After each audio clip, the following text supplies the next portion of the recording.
Chapter 12. Shopping with Satan. By the time they got back to the Mercedes, Masaaki was looking somewhat nervous. I shamed you again. Yep. Unlocking the car, Bonnie yanked open the door, tossed the bags into the back, then slid into the driver's seat and jerked the car door shut behind her. She grabbed the steering wheel with both hands and stared out at the parking lot beyond, so furious she was unable to speak. Very carefully, Masaaki put his bags into the back, then slid into the passenger seat beside her and pulled the door shut with a soft thump. She heard the click as he buckled himself in. Several minutes passed as they just sat in place in the Walmart parking lot before he said, I'm sorry, Daimyo. Bonnie held up a palm and continued to stare at the bumper of the big truck parked in front of them, fighting with the urge to tell him to get out of the car and find someone else to harass. After several more minutes of silence, she said, "If you ever do anything like that again, you're dead to me." Masaaki paled. What did I do? Oh. Bonnie groaned and stared at the ceiling of the car. Of course he didn't even fucking know, because he was from 14th century Japan, one of the most xenophobic cultures in all of history. It was approximately the difference between wearing raw animal skins living in the Amazon jungle and wearing diamonds and pearls living in a New York high-rise. The differences were almost too much to comprehend. "Just don't talk to people," Bonnie said. "Let me do the talking. You humiliate me again, and we're done." She put the key into the ignition and started the engine. Then she backed the car out of the lot and got it headed back towards Eagle River. Beside her, thankfully, Masaaki said nothing. He actually stayed in the car at the library when she told him to, which was good because Bonnie was pretty sure that they wouldn't have allowed swords inside a government building. But once he saw the dictionaries she brought back from inside the library and dropped into his lap, he insisted on accompanying her on their next stop at the used bookstore. You say an entire room filled with these? Masaaki cried, holding up a dictionary. I will see it. There was no meek, "Please let me come with you, daimyo," or "I'll be good, daimyo." Just, "I will do what I want and you can't stop me." Bonnie, who wanted to tell him to stay in the car, but who, while she was pretty sure she could lock him inside, remembered his fist going through the window of her Dodge Dart, reluctantly gave in to his sudden vehemence. Bonnie justified giving in by deciding to make this a dual stop, since she knew the little used bookstore had a small bathroom in the back, and the next time Masaaki had an outburst, she didn't want him dressed like a homeless bum. She was pretty sure that store managers would be less likely to toss them out on their ear if they were wearing something respectable, instead of a folded-over blanket and braided nylon rope. Grabbing the kendogi and hakama from the back seat, because she really didn't think she could put up with an argument about restrictive, immodest clothing right then, she got out of the Mercedes and waited for Masaaki to follow her to the door of the bookstore before putting a hand to his chest and stopping him. "They've got a place for you to change into these in the back," she said, holding up the garments. "Once you're done, I'll show you the history section, and you are going to be utterly respectful and quiet in this place. Do you understand? I am friends with the owner. Do not make an ass out of yourself. I'll fucking lose it. You do not want to see me when I fucking lose it." Masaaki lowered his head in a respectful nod. As you say, daimyo. She slapped the kendogi and hakama to Masaaki's chest. "Okay, let's go." She turned and wrenched the door open and let him inside. Bonnie headed toward the bathroom in the back, but as soon as Masaaki stepped through the door, he stumbled to a halt just inside the threshold. Spirits of the ancestors, Masaaki whispered, stopping inside the room to stare. Not willing to leave him alone at the entrance, Bonnie gave him an irritated tug on his arm. "This way!" To the bookstore owner, a perpetually cheerful blonde named Cindy, she said, "He's got to use your bathroom. He's got a tournament coming up and we finally found him a gi." "Wow, Bonnie?" Cindy asked, stepping from behind the counter. Her entire body glowed a soft green, with slightly darker green spider webs laced throughout, though extremely muted in comparison to Masaaki's. Almost the difference between Easter egg pastel and eye-searing neon. Ah, you're in a freaking t-shirt! Started a new therapy that they put together out of Japan, Bonnie said. In return, I've got to show Masaaki here how to fit in over here in the States. Kind of a cultural exchange thing. Oh, wow, Cindy said. That's awesome. I'm so happy for you. Oh, by all means, yeah. Bathroom's in the back. This way, Masaaki. She tugged him again. Masaaki stumbled after her, looking to be in some sort of shock. He kept staring up at the shelves, mouth agape, not even looking where she was leading him. Bonnie led him through a maze of bookshelves to the back of the building where there was a small bathroom set into the far wall. Okay, she said, stopping. You do know how to use a bathroom, right? Masaaki tore his eyes from the books and stared at her. There's hundreds of them. Bathroom, Bonnie said. Can you use it? Blinking at her, he said. Your parents were not fond of cleaning up excrement. Like he had absolutely no idea why she was asking him about bathrooms. Okay, Bonnie said, pushing the door wide for him. Go in there. Change. She tore open the packaging on the 2 uniform pieces, then handed them back to him. And come out when you're decent. Still staring at the books, Masaaki numbly took the uniform and stepped inside. And, because he made no move to shut the door before he started untying his rope belt, Bonnie flipped on the light and pulled the bathroom door shut for him. Bonnie heard the package rustling on the other side, followed by thumping and bumping against wall, toilet, and linoleum that began to make her anxious. She swallowed hard and tried to distract herself with a romance book off the shelf right beside the door. But all she could hear, see, or think about was the sound of fabric moving behind the door, and the appealing gold glow of the Yatagarasu's body as he made his contortions inside the room. Stop spying on him, Bonnie reminded herself, realizing that this must be what having X-ray vision was like. She quickly went back to reading and rereading the back cover of the romance novel. Then, Masaaki stepped from the room, dressed all in pleated and folded blue and black cotton, swords tucked against his side, looking every inch the samurai. And Bonnie's mouth fell open.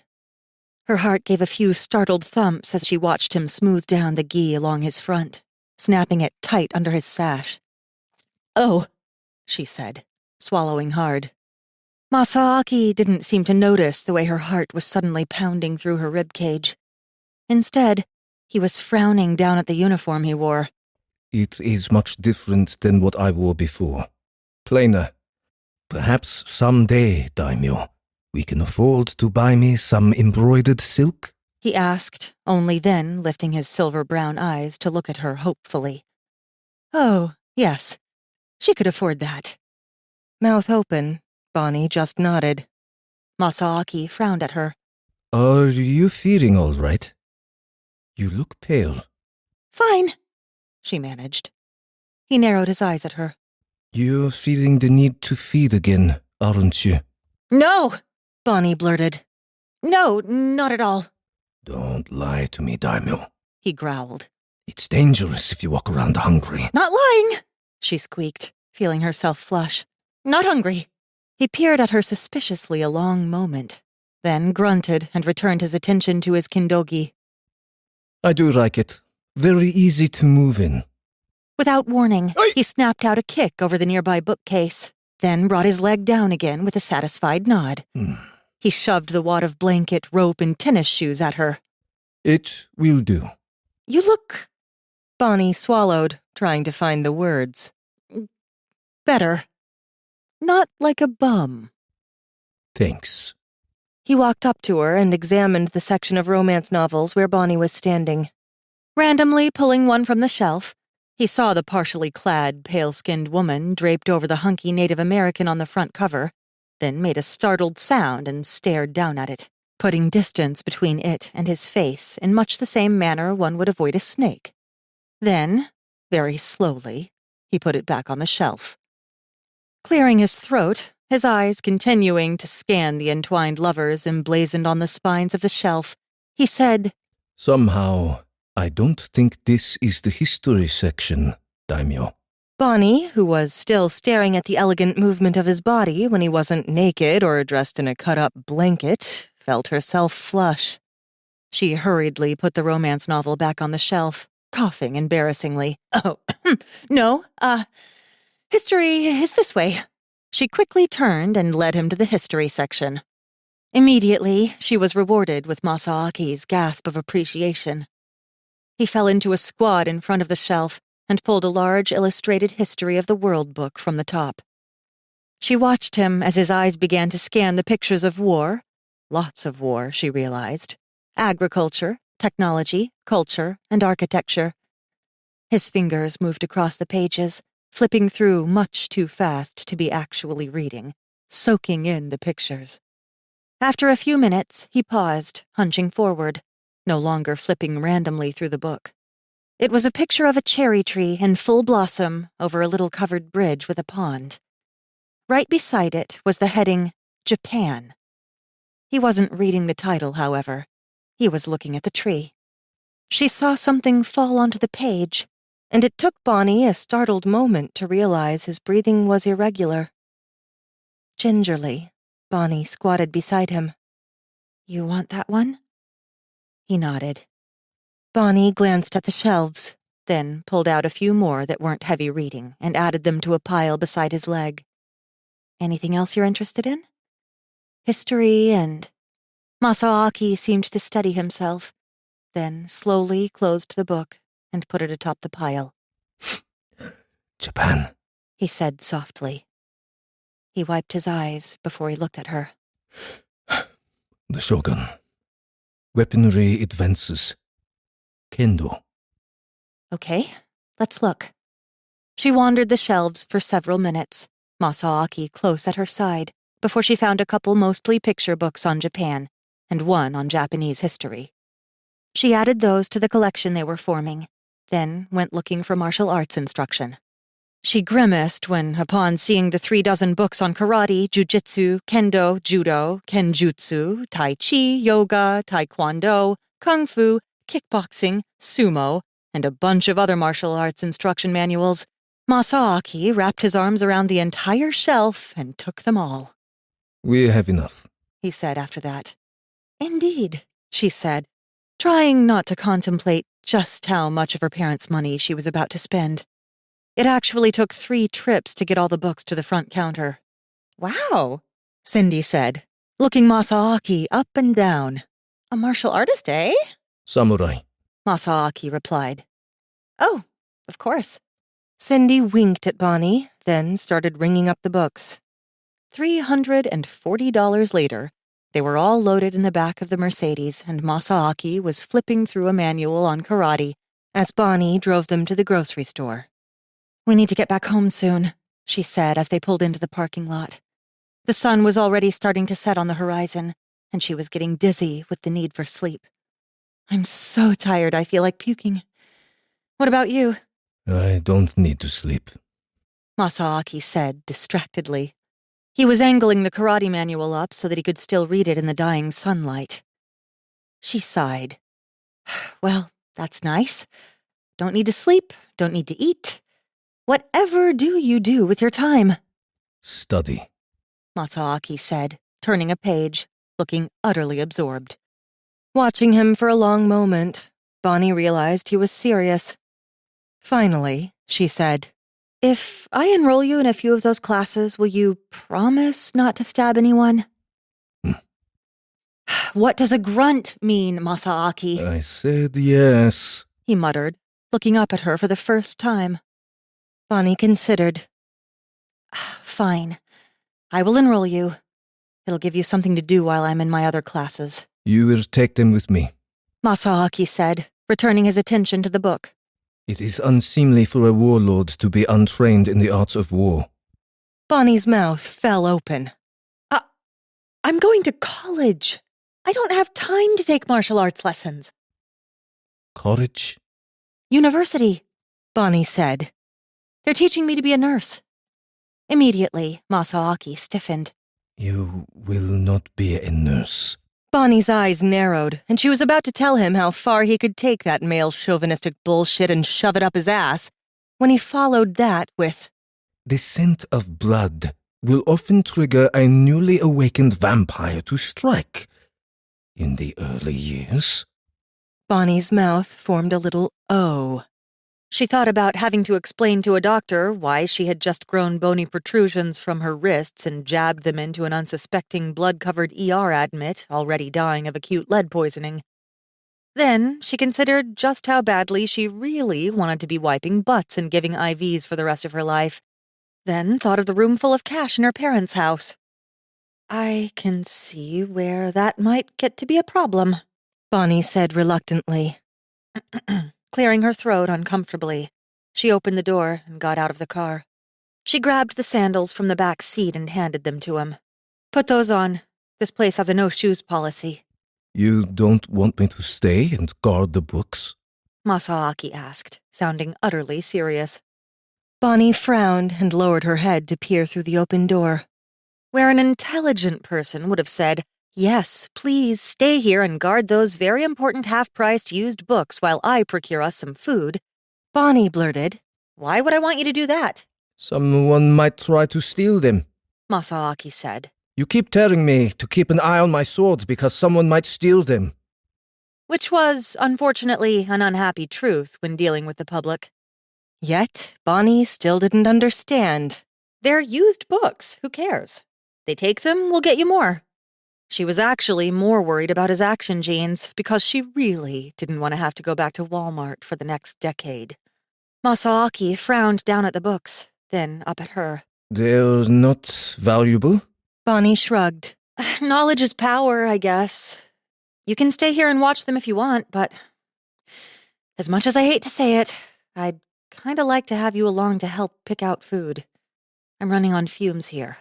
I think I'd go apeshit on you if I brought back a couple hundred in groceries and you told me the grapefruit was too restrictive. He grinned slowly. Apeshit, eh? Yes, totally. Apeshit. She had to share his grin. You coming? Masaaki unbuckled himself and got out of the car. As he shut the door, Bonnie said, "Stay with me, and remember the golden rule. Don't talk, and don't pull your sword. Ever. Get me?" Masaaki made a face. As you wish. I do wish. She locked the car and headed toward the front entrance of the supermarket. He grunted and fell into stride beside her. Right off the bat, Masaaki started getting double takes from grocery-laden shoppers as they passed, headed to the parking lot. Several adults outright stared, and at least a dozen kids pointed. You are so wearing jeans next time we go out, Bonnie gritted. Masaaki grunted, and again, she wasn't sure if it was an agreement or a dismissal. She frowned at him, then stepped through the automatic rolling doors and grabbed a cart. She had to wait impatiently as Masaaki played with the motion detector, drawing even more stares before he caught up with her inside the store. Who is manning the door? Masaaki said, jogging up beside her. Elves, Bonnie said. Stay close. The grocery store was packed, and in all black, sporting swords. Masaaki was standing out like a sore thumb. Elves? Masaaki cried, twisting to peer back at the double doors. Before he could turn to go back, Bonnie grabbed him by the belt and started tugging him after her. First up, fruit, she said, stopping at the displays of oranges and apples. You eat fruit? She gestured at the collected foodstuffs. Pick your poison. She realized afterwards that that probably hadn't been the best thing to say, given the situation, because she spent the next 10 minutes trying to persuade Masaaki that none of the grotesquely massive fruits were, in fact, poisonous. They are much larger than I remember, Masaaki muttered, lifting an apple from the stand and peering at it. Modern cultivars and fertilizer, Bonnie said. Probably taste a lot different, too. Before she could stop him, Masaaki bit into the apple and tasted it. You can't do that, Bonnie cried, snatching it away from him. Or trying to. He quickly hefted it out of her reach before she could get to it. Why not? Masaaki asked, chewing. It's the first real food I've tasted in centuries, aside from the meal they served on the train in Texas. Realizing they were attracting the attention of the produce grocery employees, and that Masaaki was holding a half-chewed apple up for the entire store's inspection, Bonnie gritted. Masaaki? Give me the apple. There must have been something illuminative in her tone, because he slowly lowered the apple to her outstretched hand, looking at her like she'd just grown fangs. Thank you, Bonnie said. She pulled out a plastic produce bag, flipped it open, and stuffed the half-eaten apple inside. Go find more. Touch all you want, but don't taste. She dropped the apple in the cart. He was still glaring at her. How are you supposed to tell if it's any good if you can't taste it? We can just pay for what I eat. He reached for another apple. They go by weight, you inbred kangaroo, she growled. They can't weigh it properly if half of it is missing. Masaaki cocked his head at the fresh apple in his hand. Oh. Is there something I can help you with? An all-too-helpful female grocery store attendant asked, approaching with a cheery smile. Cultural differences. I'm taking care of it. Bonnie gritted, forcing a smile at the pretty blonde woman. Thanks. Okay, well, let me know if you need anything. The woman took a really long look at Masaaki, then walked off to start arranging onions. Under Bonnie's watchful eye, Masaaki very carefully picked a fruit or two from each stand. Or, with a smaller item like cherries, a single handful. It took almost an hour for him to move on to vegetables, closely examining each item, asking its name in turn. By the time they moved on to bread, Bonnie was so tired she was barely able to stay upright. What was worse, despite his tiny quantities, pretty soon, Bonnie had a basket full of produce and other edibles. Okay, Bonnie said, once they had exhausted the raw and baked foods. You said you like tea? I love tea, Masaaki said with such emphasis that Bonnie had to turn and see if he was being sarcastic. He wasn't. Huh.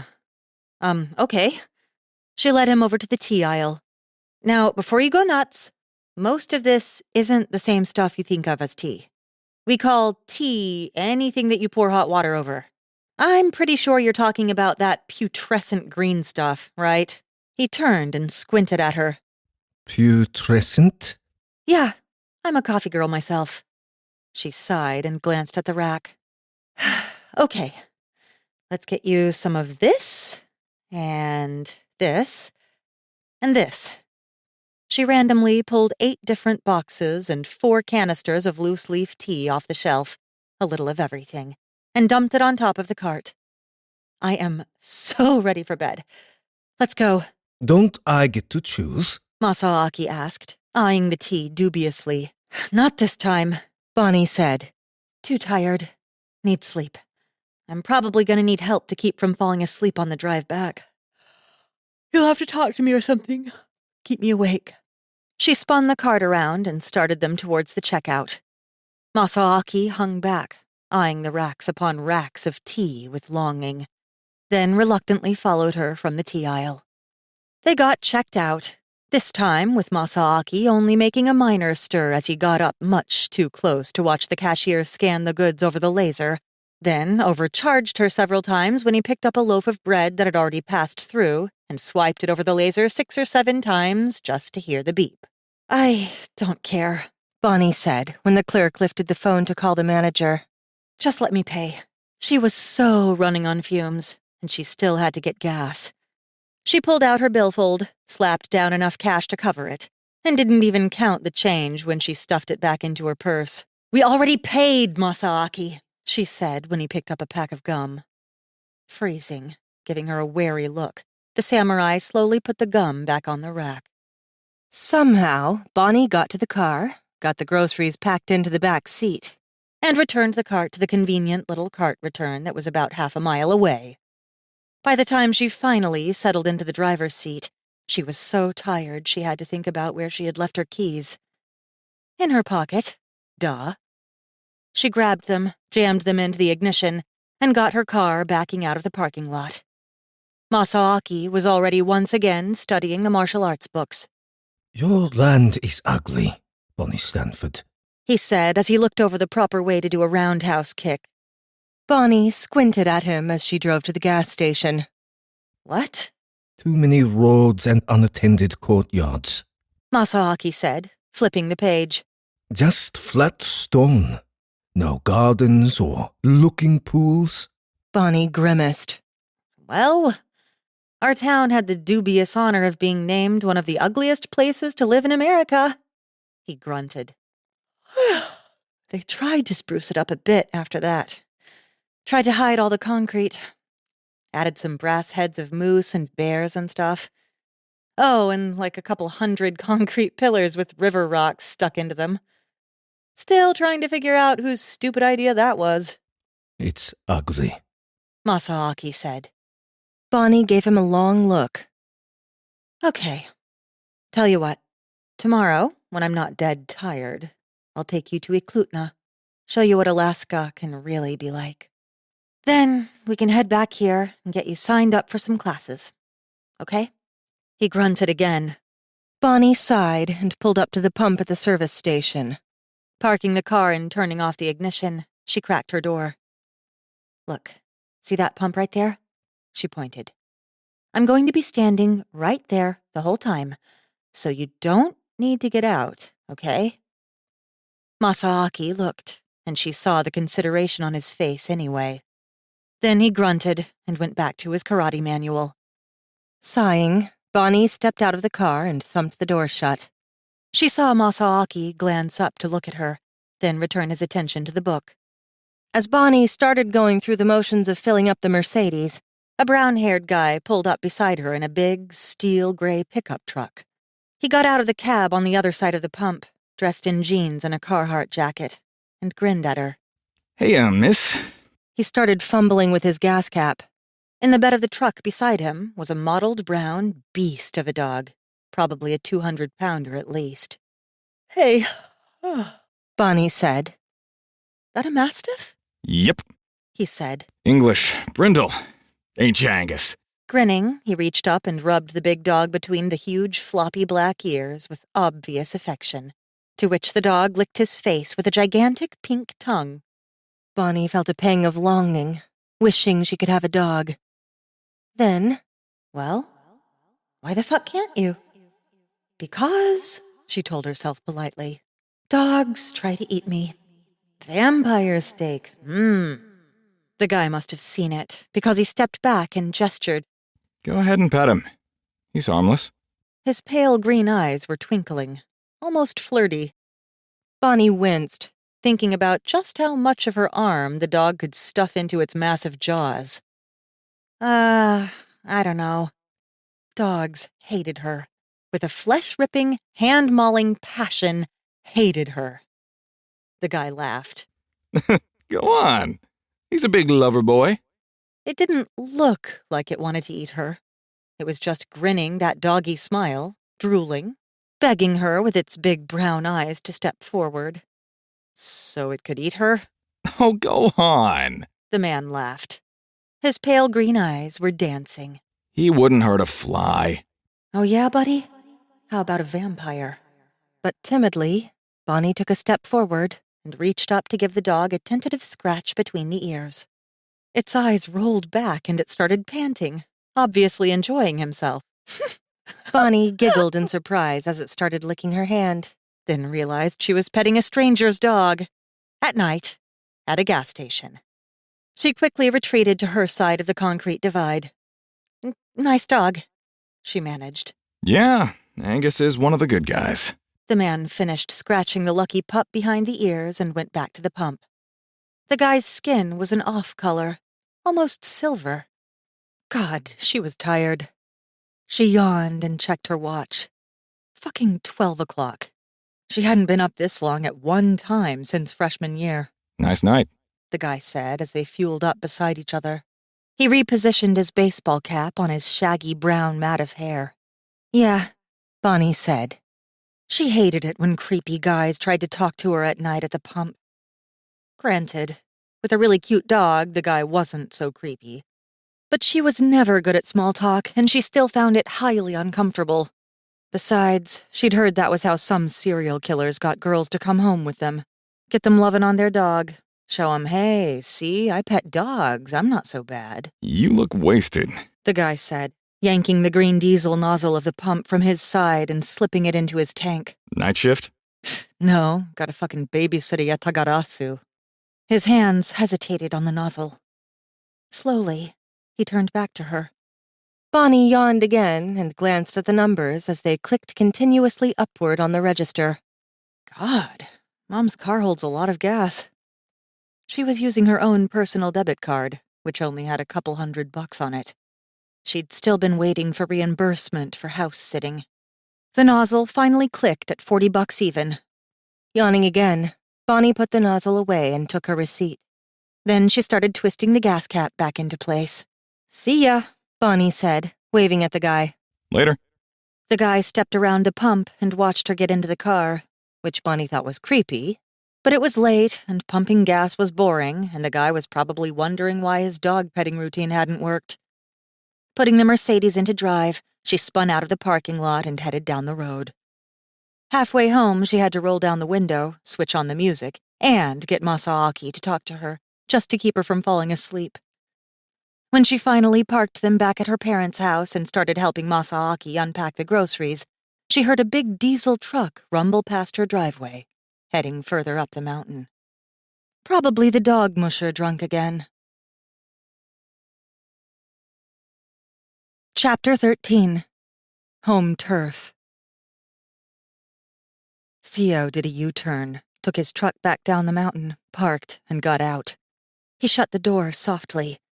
Taking a deep breath of the pleasant alpine air, he glanced down the road in either direction. In the half-light of almost 1 o'clock in an Alaskan summer, the gravel road looked an almost ghostly white against the darker trees around it. It was dead silent except for the mosquitoes. That was a really shitty job you did back there. Theo told his dog. You didn't even warn me, you prick. The big mastiff collapsed to the bed with a disgusted grumble, making the axle creak. You're punishing me for not taking you on that run. Angus ignored him. Theo sighed. Tucking his keys into his pocket, he started back up the road. He found the driveway the new Mercedes sedan had pulled into, then ducked into the trees. Weaving between the birch and aspen, he prayed they didn't keep a dog. Dogs were notoriously aggressive towards Thirdlanders, with Angus being the exception. Well, Theo's exception. He'd found the dog 6 years ago, wandering the parking lot of a grocery store without tags in Soldotna. Just having lost another of his friends to old age, Theo, out of some depressed, insane whim, had gone to see how viciously the brindle mastiff would try to bite him. After all, dogs hated Thirdlanders. But the mottled brown dog had licked his hand. Theo had taken him home on the spot, and the dog had henceforth made Theo the exception. And, for some reason, a vampire queen's exception. The damn dog had gone utterly apeshit over the 2 unimportant vampires that had come rolling into town, but the moment he unwittingly comes within 3 feet of a queen, the dumb shit just stands there and pants and strains out over the walls of the pickup bed in an attempt to lick her face. Maybe he was trying to eat her face. All sneaky-like. That made Theo feel a little better. He simply couldn't believe that Angus's senses were growing that dull. Sure, the dog was already 6 years old in a breed that normally didn't live past 7, but Odin's balls, that was just creepy. She'd almost touched him. He'd been so tired, he'd missed her blood web, written off the gold and silver of her and her companion as a couple really benevolent folks with a Mother Teresa energy. Theo still had goosebumps. Theo slipped between the trees amidst the drone of mosquitoes, listening. He could hear the 2 of them talking inside, discussing something about dictionaries. He crouched, waiting. He didn't want to get too close, lest the queen see him before she went to sleep. He was about 90% sure that she was, for some reason, genuinely wasted, and was about to crash, and hard, which would be perfect for rescuing a yatagarasu, and removing an unwanted cancer from the first realm before it had a chance to spread. Eventually, sure enough, the house went silent, and he heard the sound of sleep. Theo slipped closer, and through the walls, he could see the shimmery, eye-searing gold web of life essence of the Atagarasu sitting in a cross-legged position below and in front of the soft silver gold of the vampire queen, who was stretched out on her side, probably on a bed or couch. Silver gold. Which would be why Theo hadn't noticed her silver before. She had already drunk of the Atagarasu. The poor bastard was already enthralled. Damn. That was going to make things complicated. If he was anything like Theo, the Atagarasu likely would be sitting there on the floor, wishing he could go to the kitchen, grab a knife, and cut off the vampire's head while she slept, yet at the same time, able to only act with devotion towards her. Devotion and deep, crushing love. Damn. Well, at least without the queen awake to give commands, he had a chance of earning the Atagarasu's cooperation by lack of action. If the man was of strong enough mind, he could resist the queen's poison enough to allow Theo to liberate him. And, if he was anything like Theo, that was what he would desire more than anything in the world. Still, if the man wasn't of strong will, the poison would drive him to defend, and Theodore would find himself doing battle with a creature that could have him helpless with a mere thought. Which meant he had to drink of the Atagarasu. Theo despised doing it, but in this case, with the Atagarasu already enthralled, he simply couldn't take the risk. Watching the two webworks of light inside the house a moment longer, he went back to his truck for some rope. Masaaki was examining a page of 6 different basic karate stances when he heard the strange rhythmic scratching thumping coming from the attic. He froze, listening. It came and went, seemingly increasing and decreasing in volume, and it definitely was not normal. Daimyo. He whispered. Boomstick, she slurred. The metal and wood weapon was leaning against the couch near her head. They had argued for a good 10 minutes about where she would sleep, and how close he would sit next to her when she did, before finally deciding on the living room couch. She had gotten out a marker and drawn a thick black line about 3 feet out from the couch on the hardwood floor, encircling it, and had told him that to cross the line was to die by acute lead poisoning, which he had come to understand meant by boomstick. After hearing the explosive power of the weapon, and the shattering of the heavy wooden door that had followed, Masaaki had given it a wide berth. Daimyo! Masaaki hissed again when the strange noises continued, moving to the other side of the house. This time, his daimyo ignored him completely and snored. Masaaki glanced down at the black line marking the boundary she had drawn onto the floor, then considered crossing it to wake her. Then he remembered the thunder of the boomstick, and decided he didn't really want to see what kind of horrible new magics the Thirdlanders had developed during his captivity. Reluctantly, he got to his feet and went up the stairs, listening. Scratch, scratch, scratch. Thump, thump, thump, thump, thump, thump, thump. Patter, patter. Thump. Patter, patter, patter. Thump, thump, thump. Scratch, scratch. Masaaki hesitated at the still deployed attic staircase, listening. Then, slowly, he climbed the ladder. The sound was louder here, but the attic was empty. Whatever it was on the roof. Masaaki listened as it thudded across the ridgeline and down the other side. Thump, thump, thump, thump, thump, thump, thump, thump. Scratch, scratch. Wine? Frowning, Masaaki scrabbled down the stairs and went to his daimyo, stopping at the black line painted over the walnut. Daimyo! He said. I think there's something on the roof. Then go kill it and stop bugging me, she moaned. Samurai would rather not kill unless it's necessary, Daimyo. Masaaki retorted. Today was the first time I've been outside of a building in decades. What if it's something strange? Maybe you would like to come with me?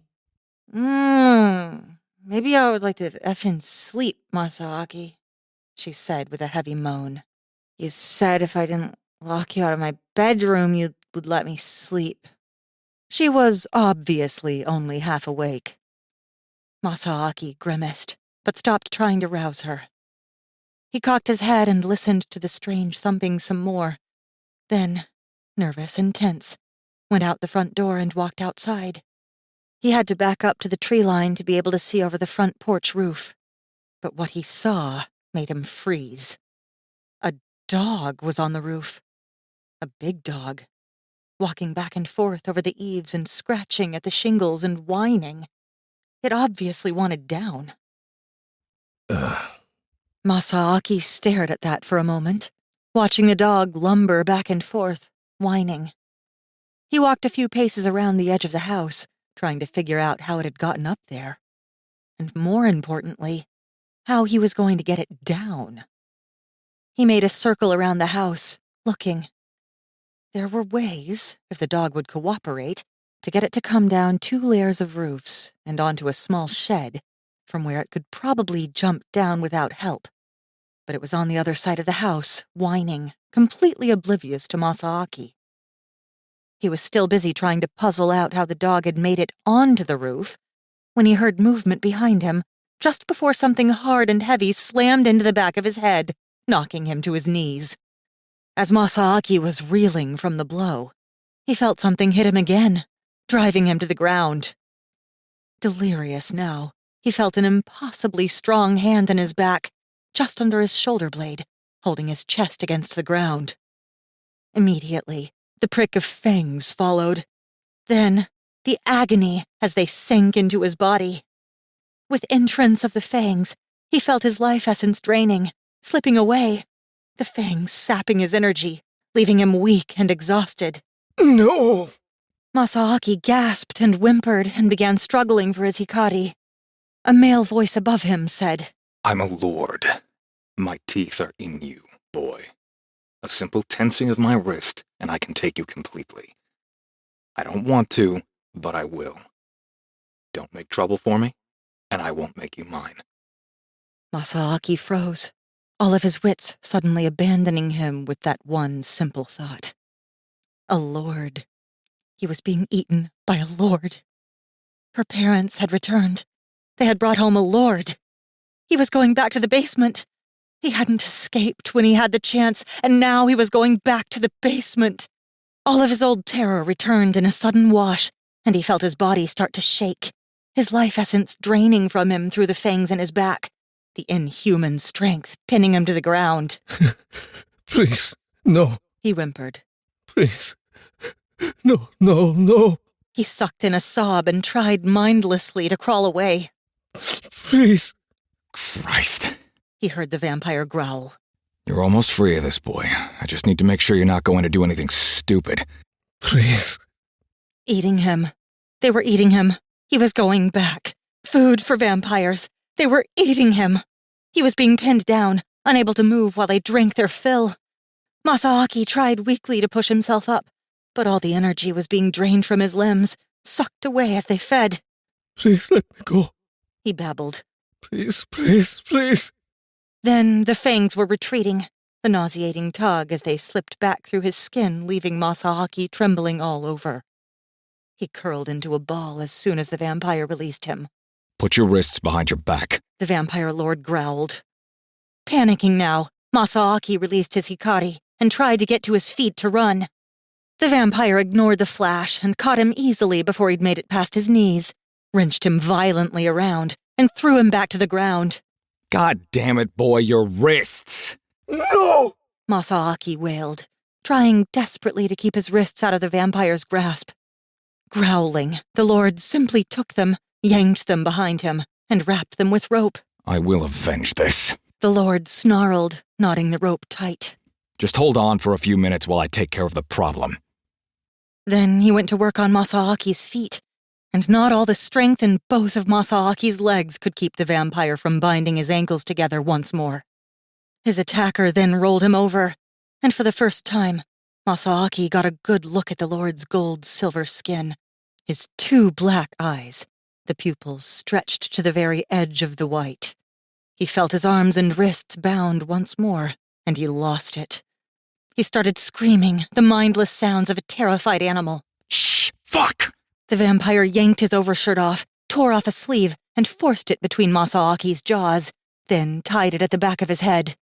Feeling his jaws once more pried apart by some foreign object, Masaaki summoned his Hikari again, flashing as bright as he could go, and started kicking at the Lord with his bound feet. The vampire held an arm to his eyes, but he merely grunted at the feet hitting his midsection. I'm helping you, damn it! He growled. Just hold the fuck on. I'm not going to enthrall you. Damn it, just calm down.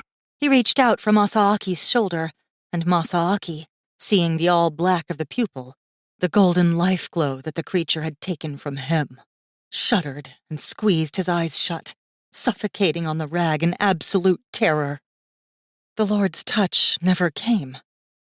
He pulled back his hand, then turned and scowled at the house. Just stay right there. I'll fix this.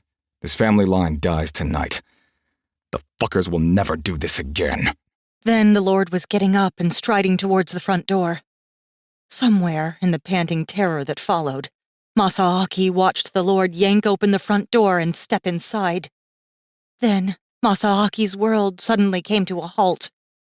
His daimyo. The Lord was here to claim his daimyo.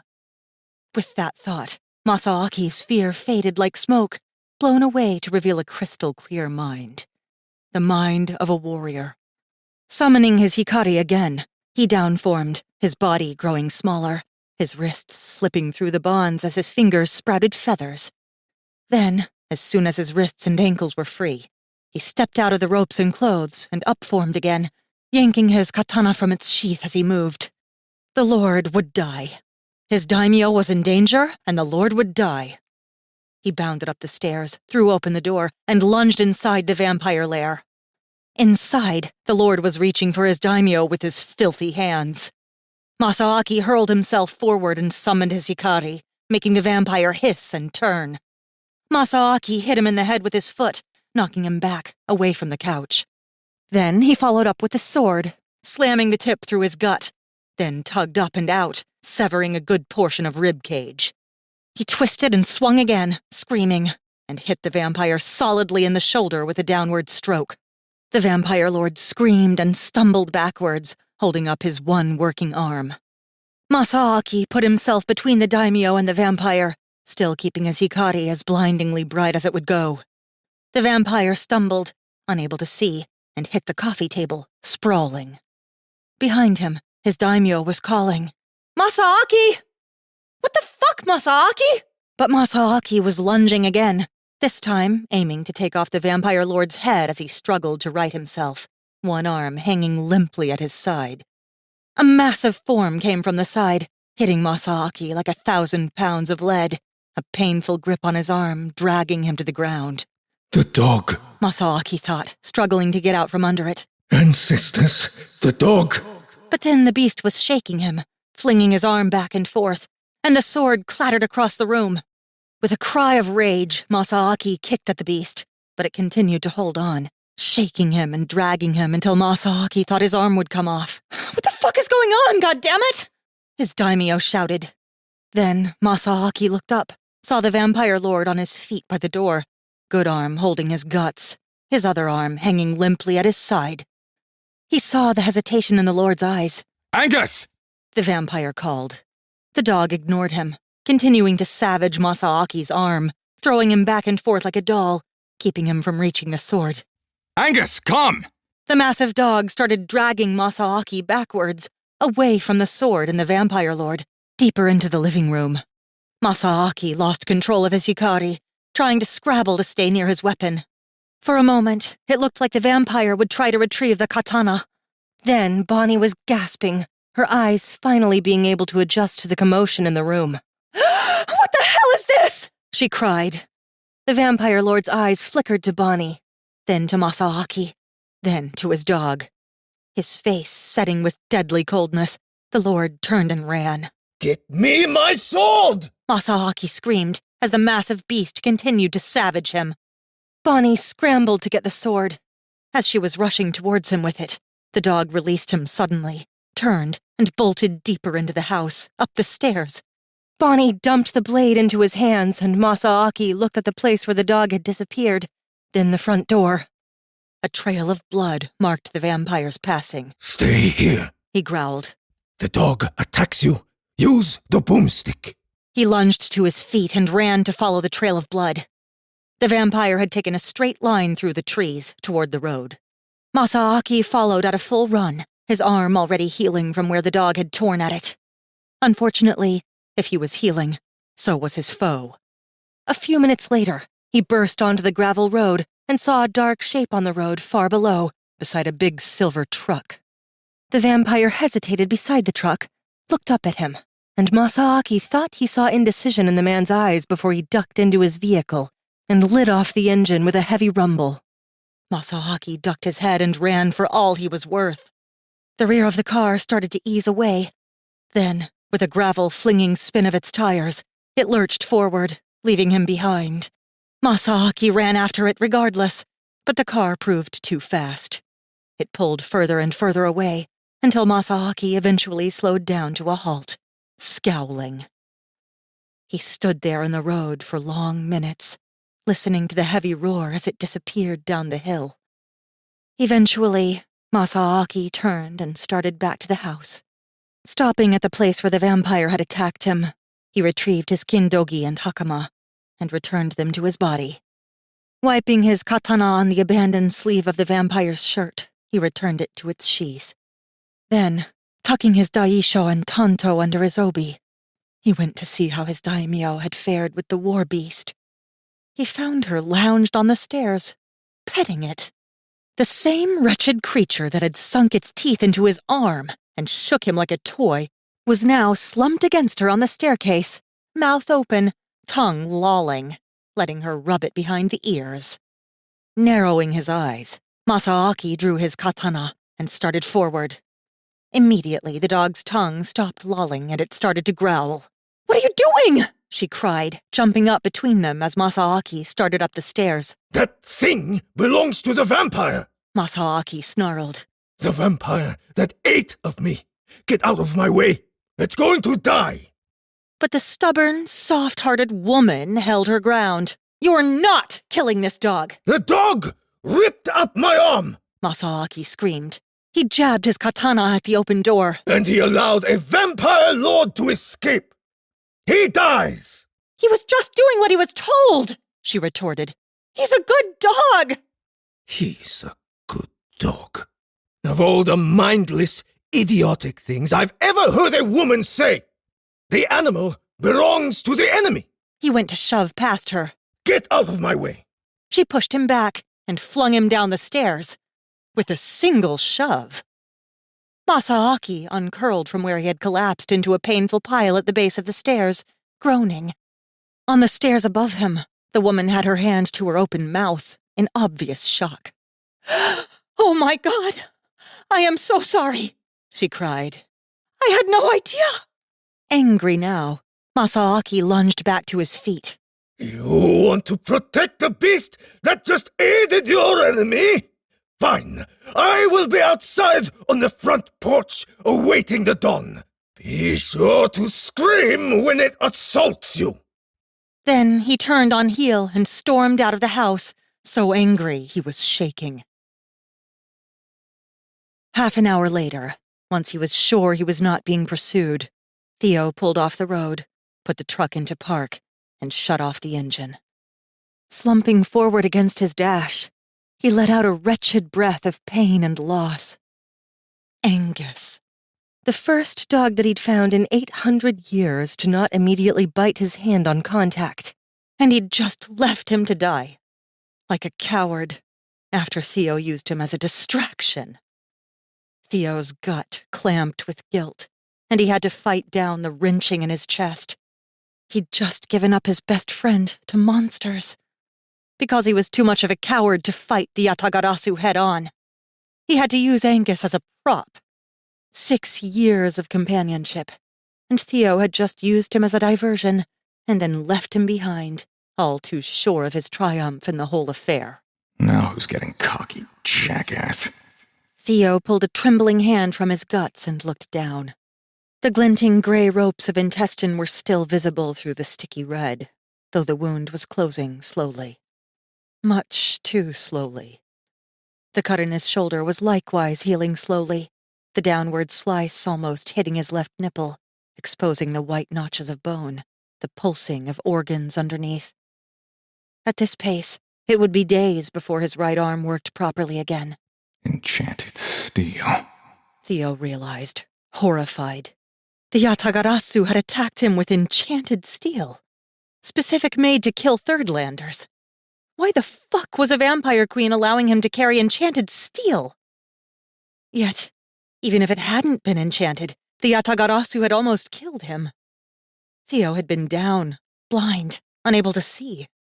One more swing, and Angus had given his life to save him. Theo felt the rage bubbling up from within, and he almost turned his truck around and set it on a collision course for the Queen's living room, wounds or no. No. He told himself. To make the best out of Angus's sacrifice, he needed his rest. With the Yatagarasu guarding the Queen, he needed to prepare, to plan. He still didn't want to kill the Firstlander, despite the fact he was now gazing at his own intestines.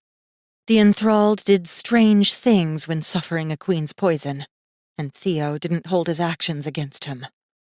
He couldn't, having been in that position before, knowing the desperation, the mindless love for something he infinitely hated. He did, however, hold it against the Queen. He had to find a way to separate them. The Queen seemed rather oblivious and lazy. If the Yatagarasu was removed from the equation, killing her would be easy. Yet that made Theo wonder, why was his light unbound? As dangerous as a Yatagarasu was to a vampire, there was no need for the Queen to leave him his power.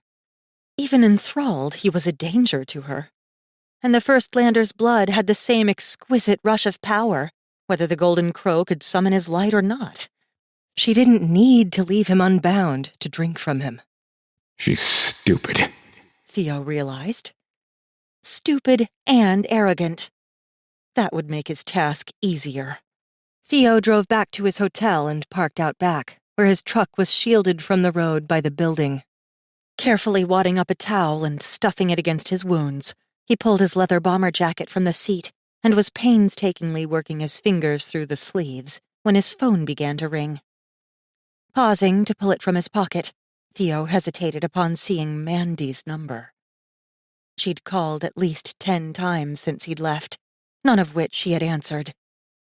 He let this one, too, go to voicemail and resumed his struggles with his coat. His phone began to ring again. Letting out an irritated growl, Theo picked up the phone and thrust it to his ear. I'm busy, He snapped before ending the call. He was just forcing his limp right wrist through the coat when the phone rang again. God damn it, what? Theo snapped. Did you kill my brother? Andy's voice was tremulous, racked in a sob. Bleeding, his intestines even then sliding from the throbbing slit in his abdomen. Theo froze. What? He disappeared. We haven't seen him in 4 days. Theo had left Soldatna 5 days ago. He'd been scouring Eagle River ever since. Cold chills started working their way down his spine. I didn't kill your brother, Mandy. Where are you? Mandy asked. Over the phone, he could hear her voice crack. Out past Anchorage. Theo said. There was something I had to deal with out here. Have you seen Chris? Mandy asked again. Not since the last time he drove you to our meeting. Theo said. I didn't hurt your brother. I swear to you, Mandy. He started inching his way into the jacket again. I really need to see you. Mandy whimpered. Please, Theo. I'm scared. I think I saw someone at the house the night he disappeared. Theo hesitated with the jacket. Like who? It was dark, but it looked like you. Theo grimaced and pushed a wad of entrails back into his stomach cavity, flushing with the sudden pain in his gut from the rough treatment.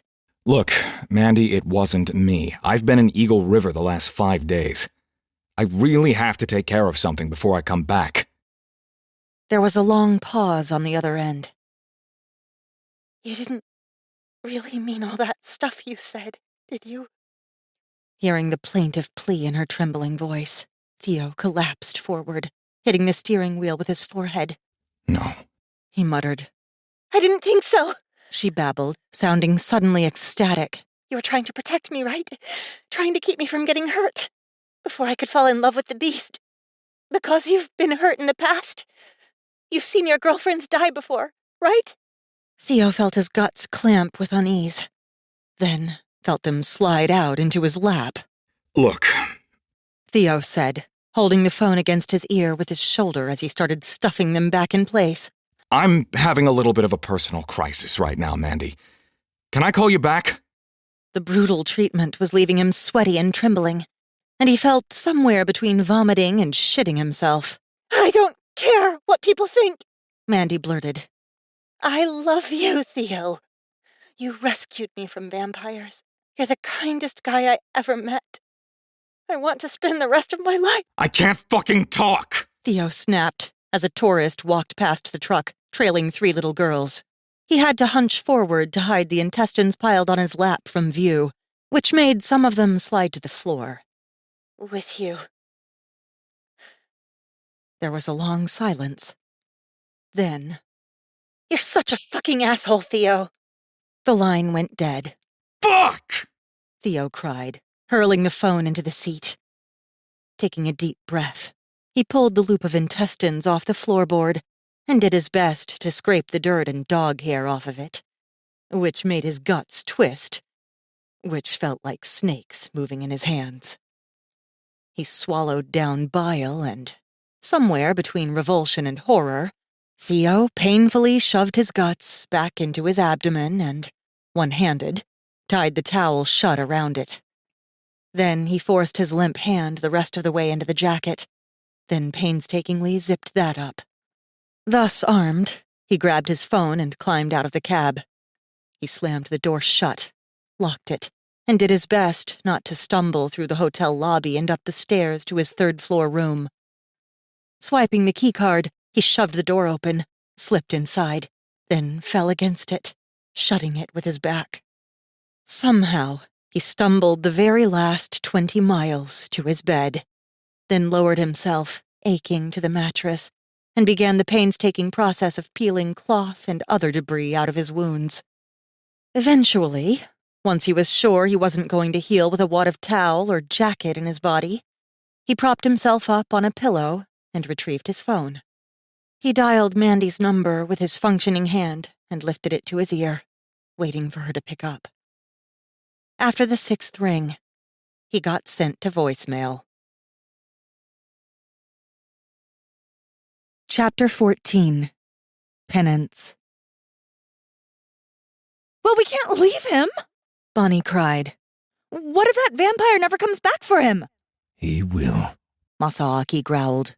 That's why we're leaving. He had a duffel bag of cash over one shoulder and a bundle of groceries over the other. He took these out to the car, dropped them in the back seat, then came back for more. You're not going to like my apartment, Bonnie said. It's small. Small, but safe. God, I can't believe this. She had never been so tired in her life. She checked her watch. Almost 6 a.m. She'd gotten maybe 2 hours of sleep before the Yatagarasu had gotten into a brawl in her living room.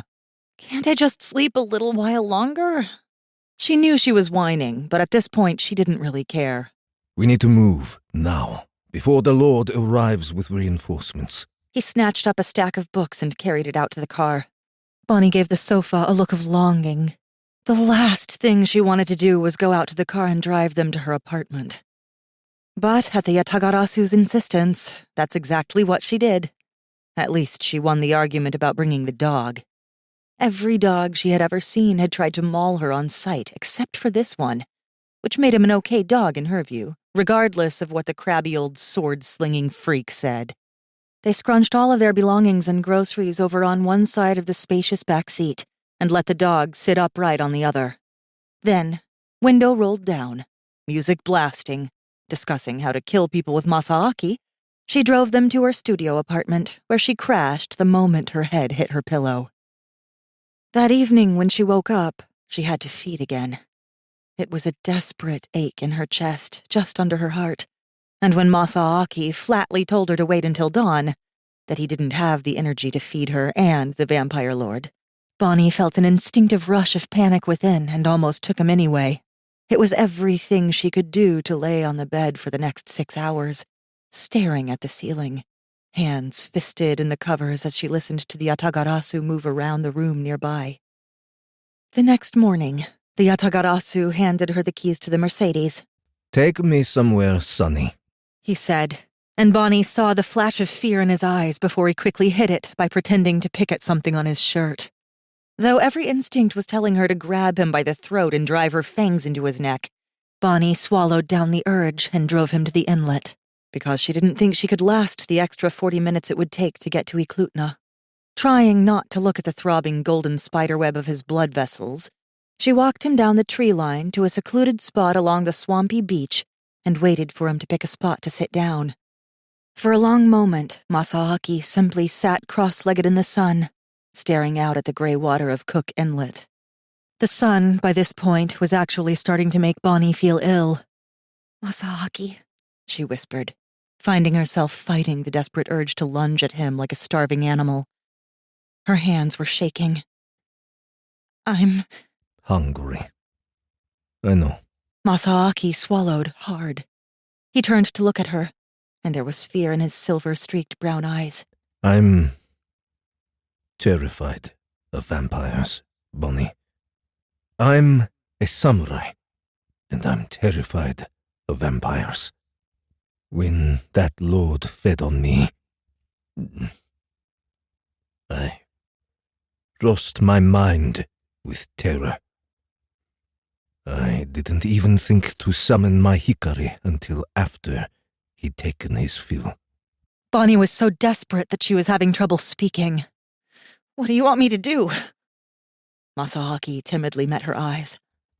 Please, promise me. Never without permission. Bonnie flushed and dropped her head. "I already broke that promise once." It was your first time. I was surprised you let me up at all. The sun was actually starting to hurt. Bonnie slid her arms over her chest, trying to protect some of the skin of her forearms. "I wasn't thinking, Masaaki. It was like part of me just shut off."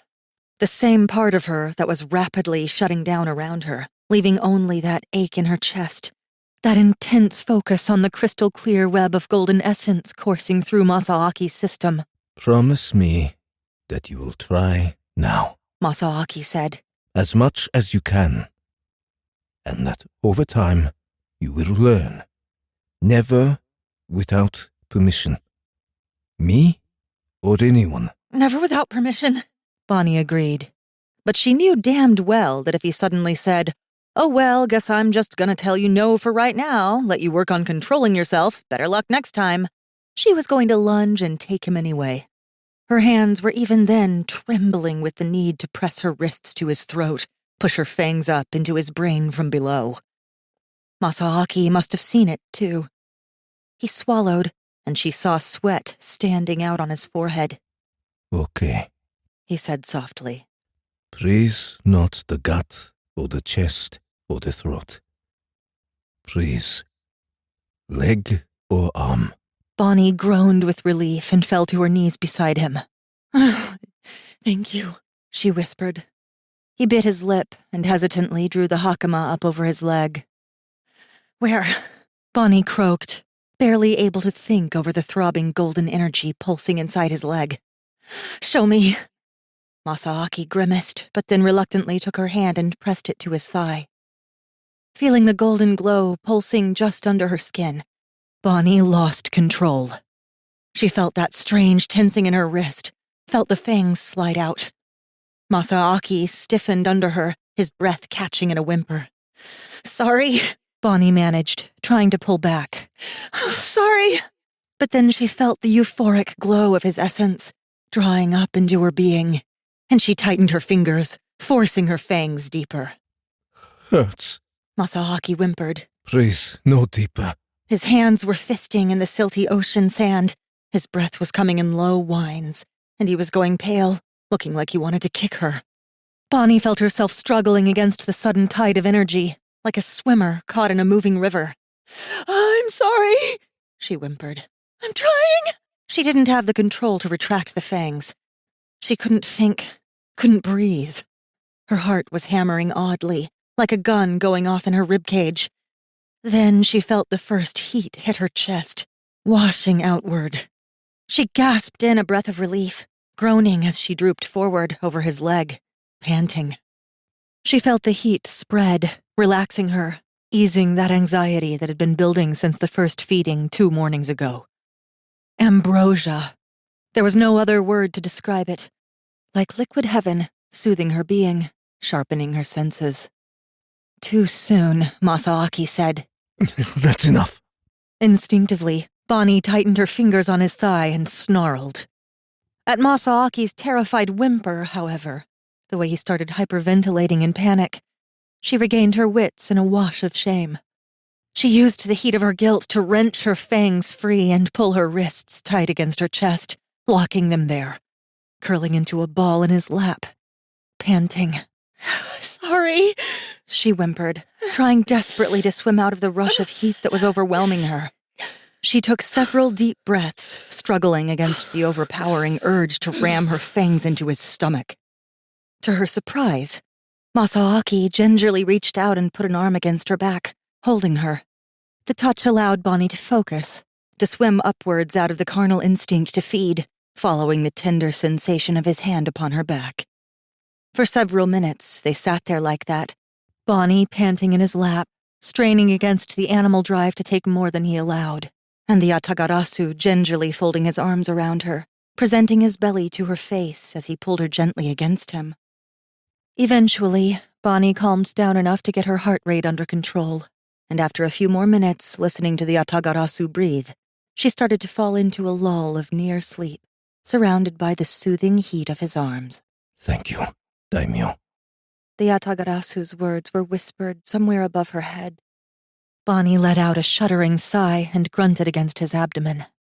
Carefully, checking to make sure her fangs had retracted on their own, which they had, she unfolded and sat up. She wiped the crimson from her wrist on her jeans pant leg, then watched guiltily as Masaaki rubbed the blood from the 2 puncture wounds in his thigh. Clearing her throat embarrassedly, she twisted in the grassy sand so that she was sitting beside him on the inlet's ledge, facing the gray glacial water that the Yentna, Nick, and Matanuska dumped into the Cook Inlet. The sun once more felt glorious on her skin, warm and tantalizing, rejuvenating her. You feeling okay? Bonnie asked, after they sat there like that for several minutes. She turned to look at him. You're looking a bit pasty. I took too much blood, didn't I? The Atagarasu was pale, but he shook his head. Softly, he said, A vampire drinks more essence than he does blood, Daimyo. The blood is more or less for sustaining the body, and isn't as necessary in this realm. Here in the first realm, you take a few tablespoons, maybe as much as a cup. It's the essence that drains me. The fangs absorb it like a sponge absorbs water, to feed your soul. Bonnie froze. I'm eating your soul? He shrugged. A queen drinks more than most, but I think I can manage. She frowned at him. I'm eating your soul? What happens if I don't pull my fangs out? He gave her another timid look. Aside from me dying, I'm not really sure. When she just stared at him, he shrugged. There are stories told of how these immortals who have died by a vampire find their spirits trapped by the vampire's fangs, creating many angry kami who will haunt the area until the fangs are destroyed. He shrugged. But that is just legend. Bonnie suddenly wasn't feeling too good. You're telling me I'm eating your soul? He shrugged again. Oh, fuck! She glanced down at her wrists, feeling sick to her stomach. I think I'm gonna barf. He gave her a fierce look. It was my choice, Daimyo.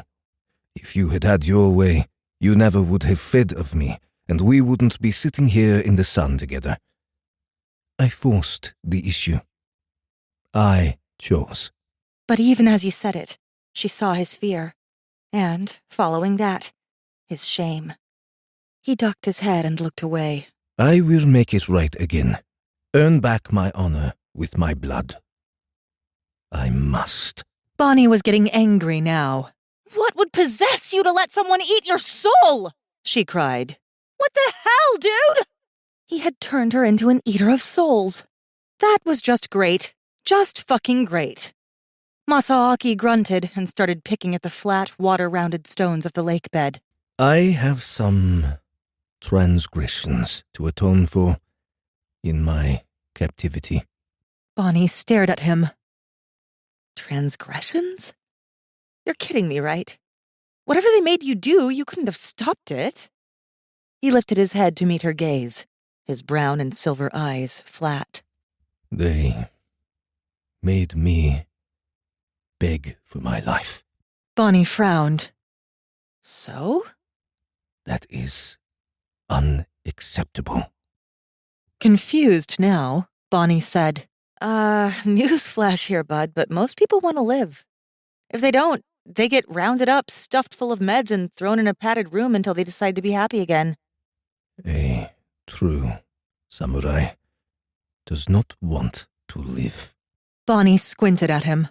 Then, what does he want to do? Die?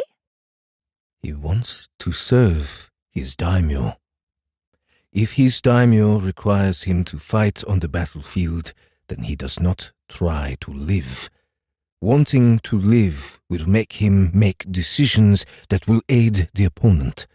A single samurai who has divorced himself from the will to live, who exists solely to serve his daimyo and protect his honor, will be worth 100 regular men on the battlefield. Or, Bonnie said, you could invest in an AK-47 and take out thousands, all from the safety of your climate-controlled bunker. Masaaki frowned at her. What? She waved off the question. Boomstick stuff. Masaaki grunted and glanced back out at the line of birch trees across the inlet. I begged for life.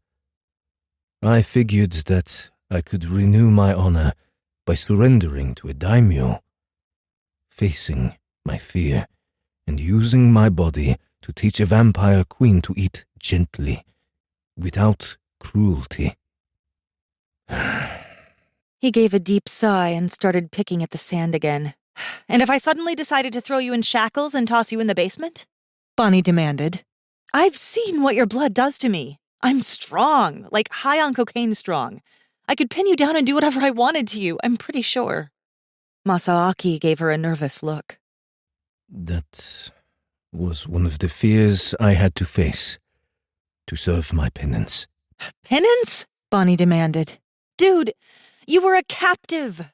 Nobody gives a shit what you said while you were a captive. You were at their mercy and they were evil. You've got an excuse. I give a shit. He looked up at her. It's my honor.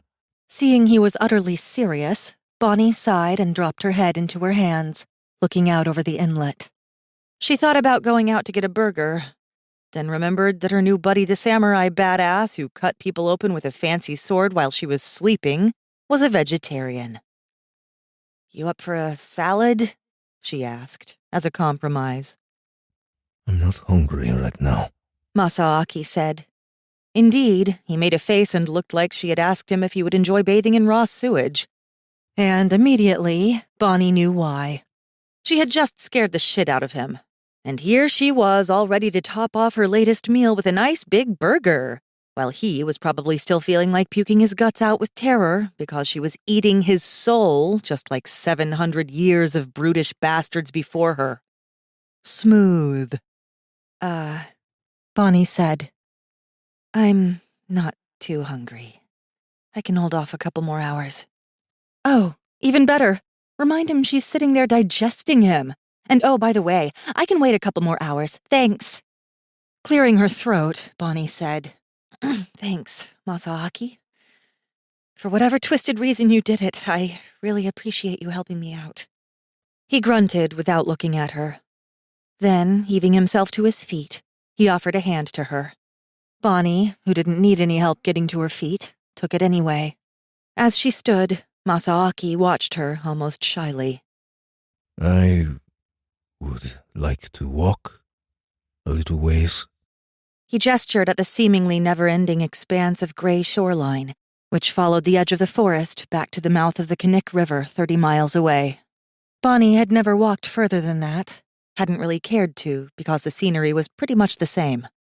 Then she realized that he was standing there, waiting for her permission to go further. Oh, you don't need to ask, Masaaki. Bonnie grumbled, embarrassed that she had a who-knows-how-old samurai immortal asking her permission to walk along a beach. He gave a tiny nod of acknowledgement, then turned and started walking. Bonnie fell into step behind him until he stopped suddenly, looking down. Look. He pointed at impressions in the sand. Bonnie eased around him on the narrow sand ledge to get a clear look. A little black bear. You can tell by the way the front toenails dig down and make little points. Grizzly's claws are mostly flat, so unless they're walking up a muddy bank or something, the claws don't show. He peered at her. Grizzlies? Bear? Bonnie said. Think panda. He gave her a flat look. I know what a bear is. We have them in Japan. Up in the mountains. And brown ones on the bearded barbarians island of Ezochi. Oh, Bonnie winced. She actually hadn't considered that Japan would have bears. Yeah, grizzlies are bears. Big brown ones. He grunted and glanced up at the woods. They are common here? Well, sorta, Bonnie admitted. I see a lot of them when I'm out at night. They're mostly nocturnal. Think they figured out people are their loudest and craziest during the day, and they can pretty much go unmolested if they sneak around eating garbage and digging through coolers after dark.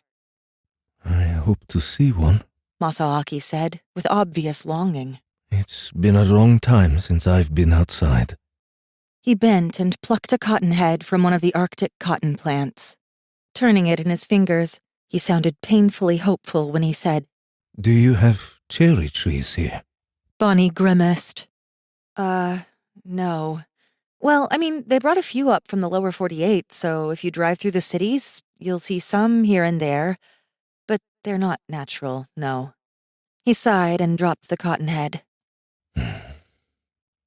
So, what other animals do you have? Which led Bonnie on a long lecture about moose, foxes, wolves, eagles, ducks, geese, swans, sheep, goats, rabbits, squirrels, martens, and every other Alaskan animal she could think about. By the time they got back to the car, Masaaki had made her promise to take him hiking 3 times a week until snowfall. That afternoon, and for the next 4 afternoons following, despite the fact that they'd just been assaulted by a vampire lord, whatever the hell that was, Masaaki insisted on having her drive him to every dojo in Anchorage, Eagle River, and Wasilla so that he could observe the classes. Of the dozens of possibilities, he chose 9. The wizened old kendo master and a Brazilian jiu-jitsu dojo in Eagle River, a karate dojo, an aikido dojo, and a judo dojo in Wasilla, and another karate school, a tai chi studio, a Shaolin Kung Fu dojo, and something called Bojutsu at an Okinawan Kobudo dojo in Anchorage. By the time she had finished driving him around to his appointments, Bonnie's head was spinning. Couldn't you just pick 2? She cried, after he had made her sign both of them up for the 3-year program in all 9 of the schools. By the time she'd finished paying the dues and buying their uniforms and equipment, they had to eat at the local Mexican restaurant on her debit card, because she'd run out of cash. I mean, Bonnie said over her enchiladas. Why the hell do I have to take the classes with you? I'm a nurse. Then she hesitated. Well, at least I was going to be. A samurai is always learning, Masaaki said, shoving her new karate gi across the table at her. As will you. First class begins in 20 minutes. Get ready. He went back to picking at his beans and rice. She stared at him. We just signed up this morning. And we will take our first class this evening, he said, stuffing a mouthful of refried beans, sans cheese, into his mouth. Now go. He jabbed his fork at the restaurant's bathroom door. Muttering, Bonnie went off to do as she was told. Masaaki, as it turned out, looked even better in a karate gi. Bonnie felt herself staring at him as he strode out of the men's restroom. The first big hiccup of the first night came when Masaaki refused to remove his swords for practice. Very softly, the instructor said, Will you please remove your swords and leave them by the door, Mr. Yatagarasu? With a shy smile, the martial arts master gestured to the mat-covered dojo and said, This is karate practice, not sword practice. To which Masaaki politely replied, No. A master does not leave his swords at the door unless he is visiting the shogun. Are you the shogun? Bonnie groaned and would have taken her face in her hands and run from the dojo if there weren't 24 other people in the room with them, surrounding her, all of whom were watching the Yatagarasu standing beside her as if he had grown horns and a little goatee. But the instructor cocked his head slightly and gave Masaaki a considering look. A master of Kenjutsu. Which school? My own, Masaaki said. For a long moment, there was a pause as the instructor seemed to consider him. Will you come up here for a moment, Mr. Yatagarasu? Then he waved Masaaki to leave his position beside Bonnie and come join him at the front. Masaaki grunted and did, strutting up like he owned the entire damn building. Bonnie wanted to just curl in on herself in horror. Once he was standing at the front, the instructor said, I'm sorry, Mr. Yatagarasu, but for liability purposes I cannot allow an untrained man to wear weapons in my class. And he reached for them. Masaaki had the katana out and pressed against the man's throat, and his wakizashi rammed against the man's stomach in an instant, his wakizashi disappearing through the man's gi. Never touch swords that do not belong to you, heathen! He snapped. Do you want to lose your head? Masaaki, no! Bonnie cried, instinctively taking several steps forward. But the instructor was grinning, not screaming. Indeed, where Masaaki's sword tip punctured the instructor's gi, Bonnie saw no blood. Still grinning like the Cheshire Cat, the instructor made a little nod of approval, carefully with Masaaki's blade against his neck, and said, He may keep his swords. He took a step back and gave Masaaki a bow. I wasn't asking for permission. Masaaki grunted, sheathing his weapons and returning to his place in formation beside Bonnie. From then on, Bonnie could feel the stares of the entire building as karate practice went on as if Masaaki hadn't just assaulted the teacher with deadly weapons that he continued to wear at his belt. Bonnie grimaced and kept her head down, feeling the flush in her ears as she awkwardly bumbled her way through the basic kicks and punches, the samurai at her side sweeping through them with effortless ease. Then, when it came time for sparring, there was another hitch. My daimyo will spar with no one but me. Masaaki growled when the instructor tried to pair her up with another white belt. She has a horrible infectious disease that I am immune to. I will not risk her other classmates to it. Bonnie's mouth fell open and she turned to stare up at Masaaki in horror. The instructor's brow raised slightly, but in the end, he just shrugged. I do advise she finds other sparring partners eventually, because to learn with only one person would simply disable her when it came to fighting others. Then he let Masaaki drag her off into a corner and began critiquing her fighting stances while she did her best to flail at him with her hands and feet. The third hitch came towards the end of the night, when the black belts paired off in a corner, 2 against 1. Masaaki stood up suddenly, watching, ignoring Bonnie and her pathetic attempts to hit him completely. Masaaki, what the hell? Bonnie demanded. Stay here a moment, Masaaki said distractedly. Then, to her dismay, he walked up and interrupted a 3-way fight and said, That is what you call mastery? The shogun's club-footed daughter could kick better than that. Then he went up, grabbed one of the startled black belts by the leg, lifted it higher and to the side, twisted his body with a grip on his shoulder, changed the angle of his foot and, as the boy teetered there, walked around him like he was inspecting a horse. To which, a few minutes later, the instructor called a halt and Masaaki was at the front of the class, demonstrating curiously ancient kicking techniques for the class, which he finished up with a sparring match against the 3 black belts while the entire dojo watched. Fuck, Bonnie thought, trying to sink into the padded floor of the studio and disappear. She didn't even want to be associated with him. She just wanted to die. Don't worry. Masaaki said once they were back in the car. I'll help you, Daimyo. You'll learn. I feel like a bumbling ape next to you, Bonnie gritted. Thanks, I'm rusty. was all Masaaki said. You took on 3 black belts, Bonnie snapped, irritated at his arrogance. And won! One of them hit me several times. Bonnie narrowed her eyes. That was the instructor, and you hit him back, you ass! When I am back in practice, I will fight 6, and none of them will hit me. He said it with such authority that Bonnie believed him. Thoroughly. Besides, black belts are stupid. What does a black belt mean exactly? When I was in Japan, there were no black belts. Men either were samurai or they were apprentice. Those who had been apprenticed the longest were at the front of the class, as an example for the others. A black belt means nothing, daimyo. Which is why the instructor had me demonstrate. I wear a white belt, but I could have killed him. A black belt is just that, cloth and dye. It is a person's bearing and knowledge and discipline that wins a battle, as everyone in that dojo discovered today. The color of the cloth they wear means nothing. As much as she thought he was being a pompous prick who was taking over her life with 9 different forms of martial arts, in addition to the instruction and the sword he told her he planned to give her, Bonnie decided not to argue with him. That night, they drove back to Bonnie's parents' house for more cash. Masaaki had her pull off the road at the base of the mountain and made her wait in a secluded spot in the woods while he went back to the house with 2 empty duffels. When he returned, the duffels were full and he had a disturbed look on his face. What's wrong? Bonnie asked, eyeing the duffels. Masaaki dropped his burdens unceremoniously at her feet and pulled a slip of paper from where he had tucked it in his belt. This was on the door, daimyo.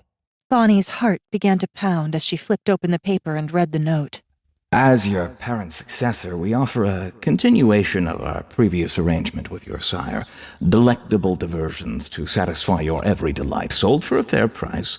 We currently have 4 different products available that should appeal to you. Meet at the base of Highland Road at 1:00 a.m. on Friday the 15th to examine them. The 5 Realms Trading Company. Bonnie finished and threw the message down in disgust. Let's get out of here, What did it say? Masaaki asked, eyeing the paper like it was a snake. Who's it from? A catering service, Bonnie said. Something I'm so not interested in. He seemed to relax a little, then bent to pick up the duffels again. By the time they returned to the car, the Mastiff had restationed himself in Bonnie's seat and had covered the entire inside of the car with drool and smeared the windows with nose prints. I need the upper part of your gi, Bonnie said, shoving the dog to the back. Right now, Samurai. Yes, daimyo. Masaaki had it halfway off before he hesitated. He glanced at the dog, then at the windows, then at Bonnie. His face full of suspicion, he said, Why? So I can see to drive us home, Bonnie growled.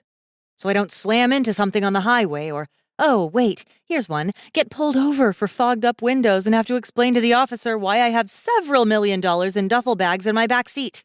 I will kill the officer for you. He re-cinched the belt on his gi and easily sat down in the passenger seat. Bonnie scowled at him.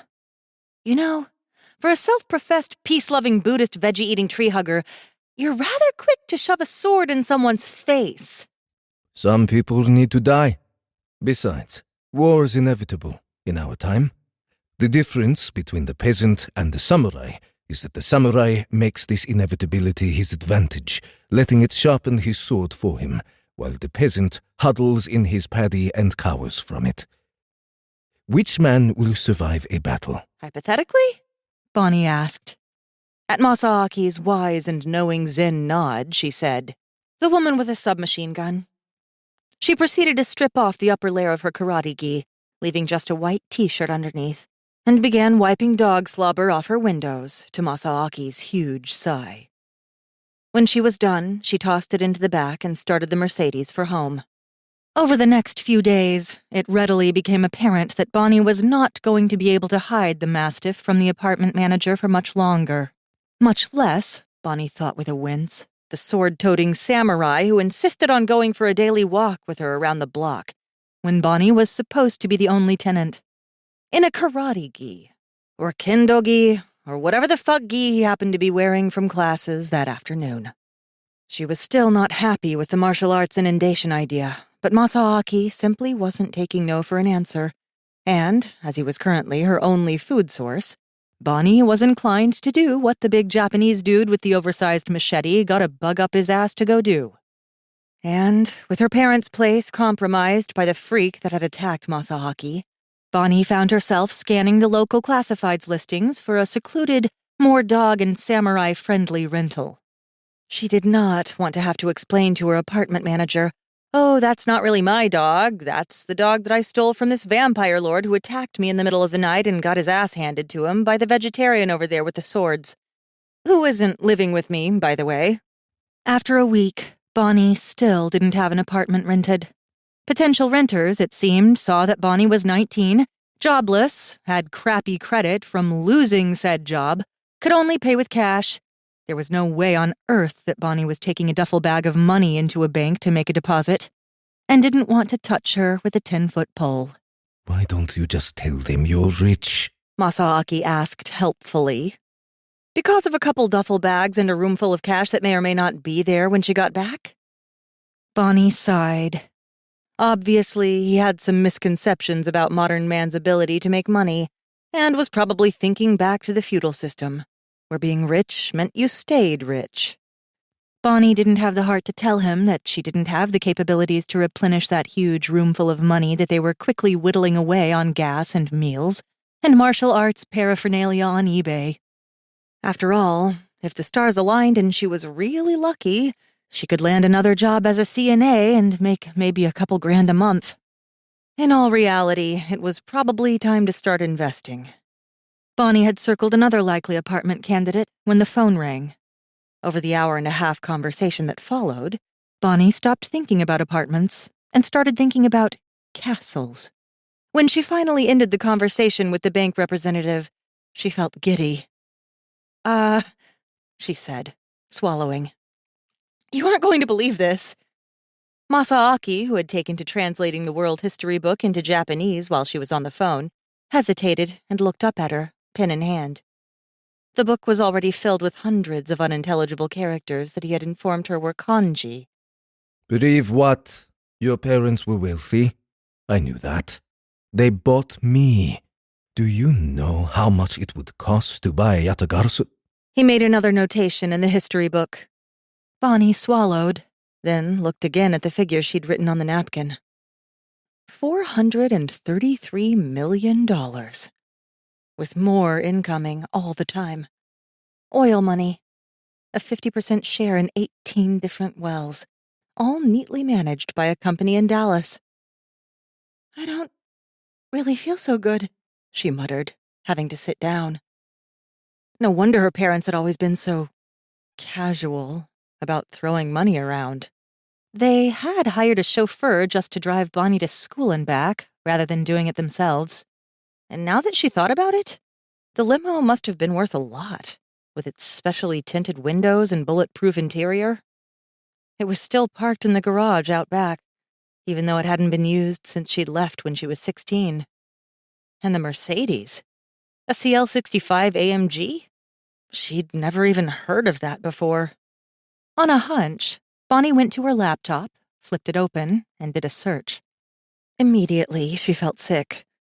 The car that she'd been using to drive the Mastiff to and from his twice-daily romps in the wilderness, covering the leather interior with hair and mud as he clambered over the front seats to get to and from the back seat, had an MSRP of $200,000. Starting. This one was fully loaded. The room of cash was beginning to make more sense. And it was hers, officially. The transfer had gone through, the taxes taken out, the titles passed on, and the trust funds emptied into her name. $433 million was what was left. Whoa, Bonnie said. She was sitting on the bed in her studio apartment, staring down at the number in awe. That's a lot. But Masaaki wasn't paying attention.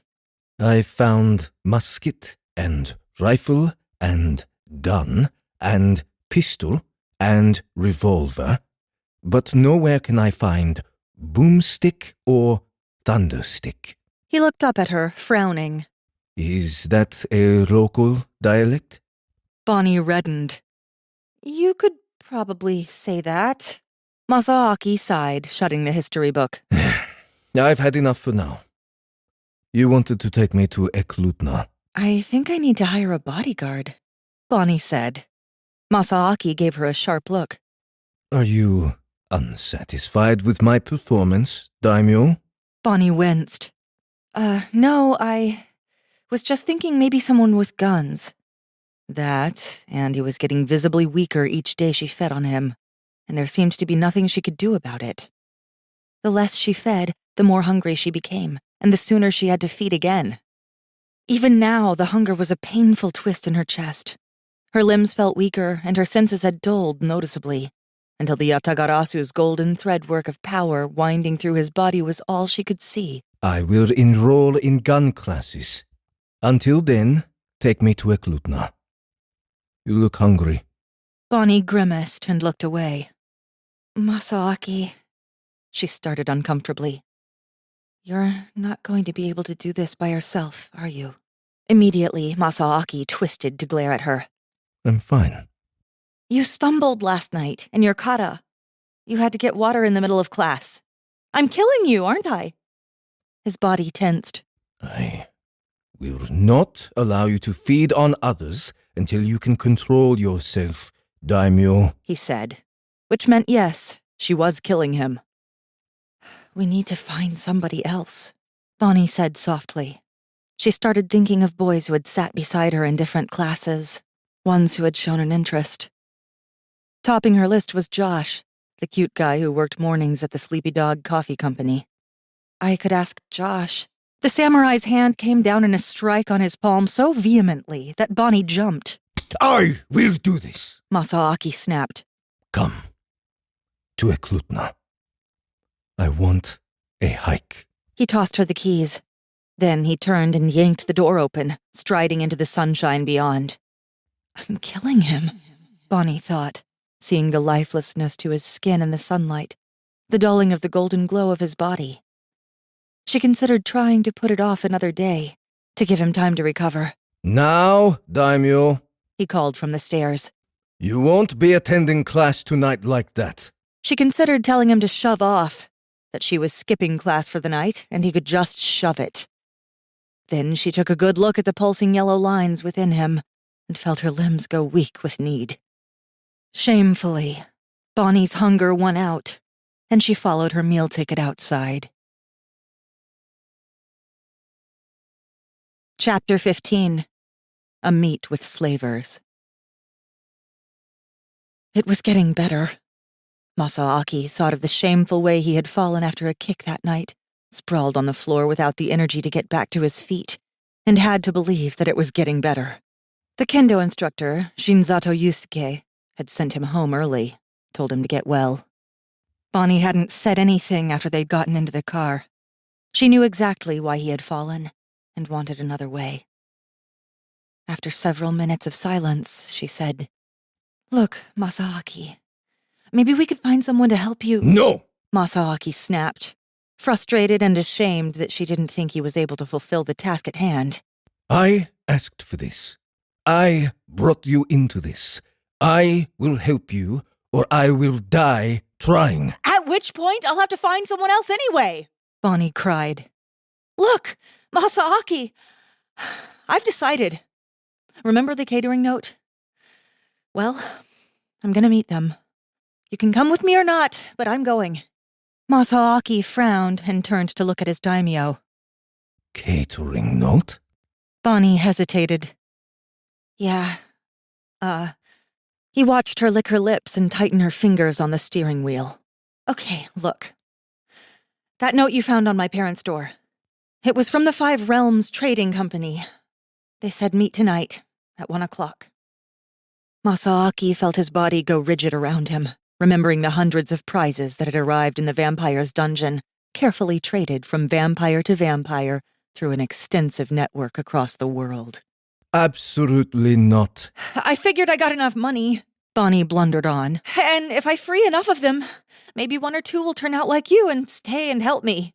No! Masaaki snapped. Those creatures are dangerous, daimyo. She met him stare for stare. Dangerous like you? Masaaki narrowed his eyes, on the verge of fury that she would even suggest it. Very softly, he said, I didn't swear to serve you, so you could take slaves and create a harem of your own, daimyo. I didn't say take slaves, she growled at him. Listen to me, you sword-flinging freak! I said free them! Let them decide like you decided. None of them are going to make the decision you want.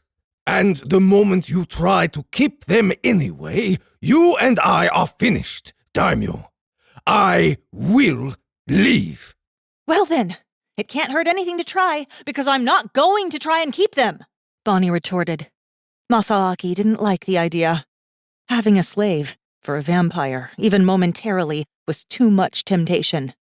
It was too easy for them to use that slave, taking another's life force to serve her own needs. And the moment he watched his daimyo drink from a bound and helpless victim, he would be responsible to destroy the monster that he had created. He said as much. Look, I'm going tonight, with or without you. I'm not going to let you die because you're a stubborn, uptight prick, okay? And think of it this way. If none of them stay, we'll be doing the world a service by buying them and freeing them. Masaaki glared at her. You're giving them more money with which to capture others. Oh yeah? What about you? How long were you in the hands of vampires? Wouldn't you have liked to have been bought by a cute chick and her Yatagarasu friend, say, 700 years ago? Masaaki turned to look out the window. To have been freed from that hell, he would have devoted his sword to her for life, just as he had done for her the moment she had actually cut away those chains. But he was a samurai. Who knew what kind of honor she would be dealing with in the others? Secondlanders especially were known for their fickle betrayals, their backstabbing selfishness, their self-serving manipulations. And Secondlanders were a vampire's stock in trade. Their power, tied to the land, didn't ebb and flow like a lot of Firstlanders, most of whom were tied to seasons. Softly, Masaaki said, I am not like most of these creatures, daimyo. If you find 1 in 10 that doesn't run and carry tales of his capture back to his people, who will come hunting you, I will be surprised. She made a dismissive sound. 1 in 10 sounds fine to me. Realizing she was utterly serious, Masaaki turned back to glare at her. You are going to be putting yourself in danger, daimyo. She gave him a much too cavalier grin. That's what I've got you for. I was hoping you'd go with me. No! By freeing them, you'll be advertising your location. They will go back to where they came from, tell their own kind about the Third Lander Queen who just bought a new house in Birchwood. So we don't take them to the house. I refuse to be a part of this, Masaaki growled. But in the end, he followed her to the car when the time came for her to go meet the purveyors of sentient flesh. He crossed his arms and looked out the window in silence, watching the darkness slip by outside. Long minutes passed where neither of them spoke, with only the hum of the Mercedes as it accelerated down the road. Thank you, Bonnie said as they drove to their meeting place. I get to choose the slaves, Masaaki muttered. Done, she said. Masaaki sighed and shook his head. The last thing he wanted to do was visit with flesh traders. He knew right now that it would take every ounce of willpower that he had to keep from burying his sword in their depraved, disgusting skulls. Before we meet with them, I want you to know the kind of people you will be dealing with, Daimyo. They are disgusting wastes of human skin. They will smile as they lie to you. They are vile, lacking the morals of a rodent. If you didn't have money, they would take you and sell you instead. It is probably best that they don't know I'm a Yatagarasu. Obviously, Bonnie said, but he could tell she was listening. There are some creatures that are more valuable to you than others.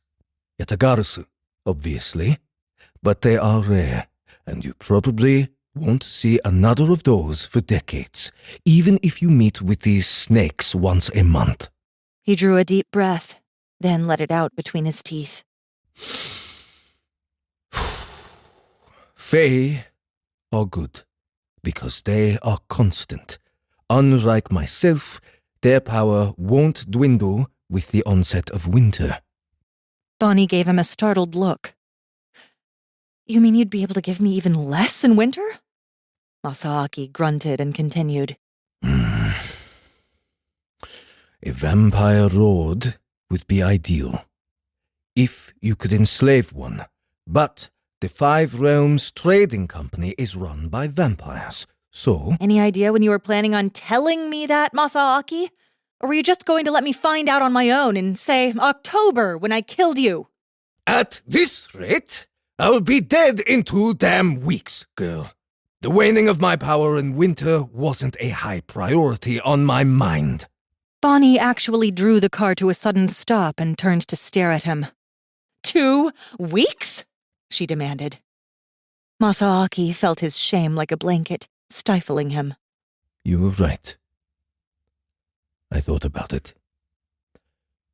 I was going to try to hold out longer, but each time you feed, I sink further and further into darkness. Thor's nutsack, Bonnie said. Dude, I did not want to hear that. Masaaki glared at her. Hence why I'm picking tonight's slaves. I've been there. I'll be the best judge of the ones who will stay. Okay, Masaaki. Jotnar, help us. What do we do if none of them want to stay? Masaaki had been dreading that question, ever since he finally came to face the fact that he wasn't going to be able to feed her alone. She ate a good 10 times what her parents had combined, energy-wise. He took a deep breath, then said, Daimyo, if none of them want to stay, I will help you enthrall a vampire lord. She frowned at him. What does that mean? Masaaki grimaced. The man who attacked me that night was a lord. My guess is someone your parents tried to bring back for you, for the same reason. A queen has the ability to thrall a lord with her kiba, if she doesn't allow him to drink of her venom first. If we can't find anyone to stay of their own will, I will help you catch him and thrall him.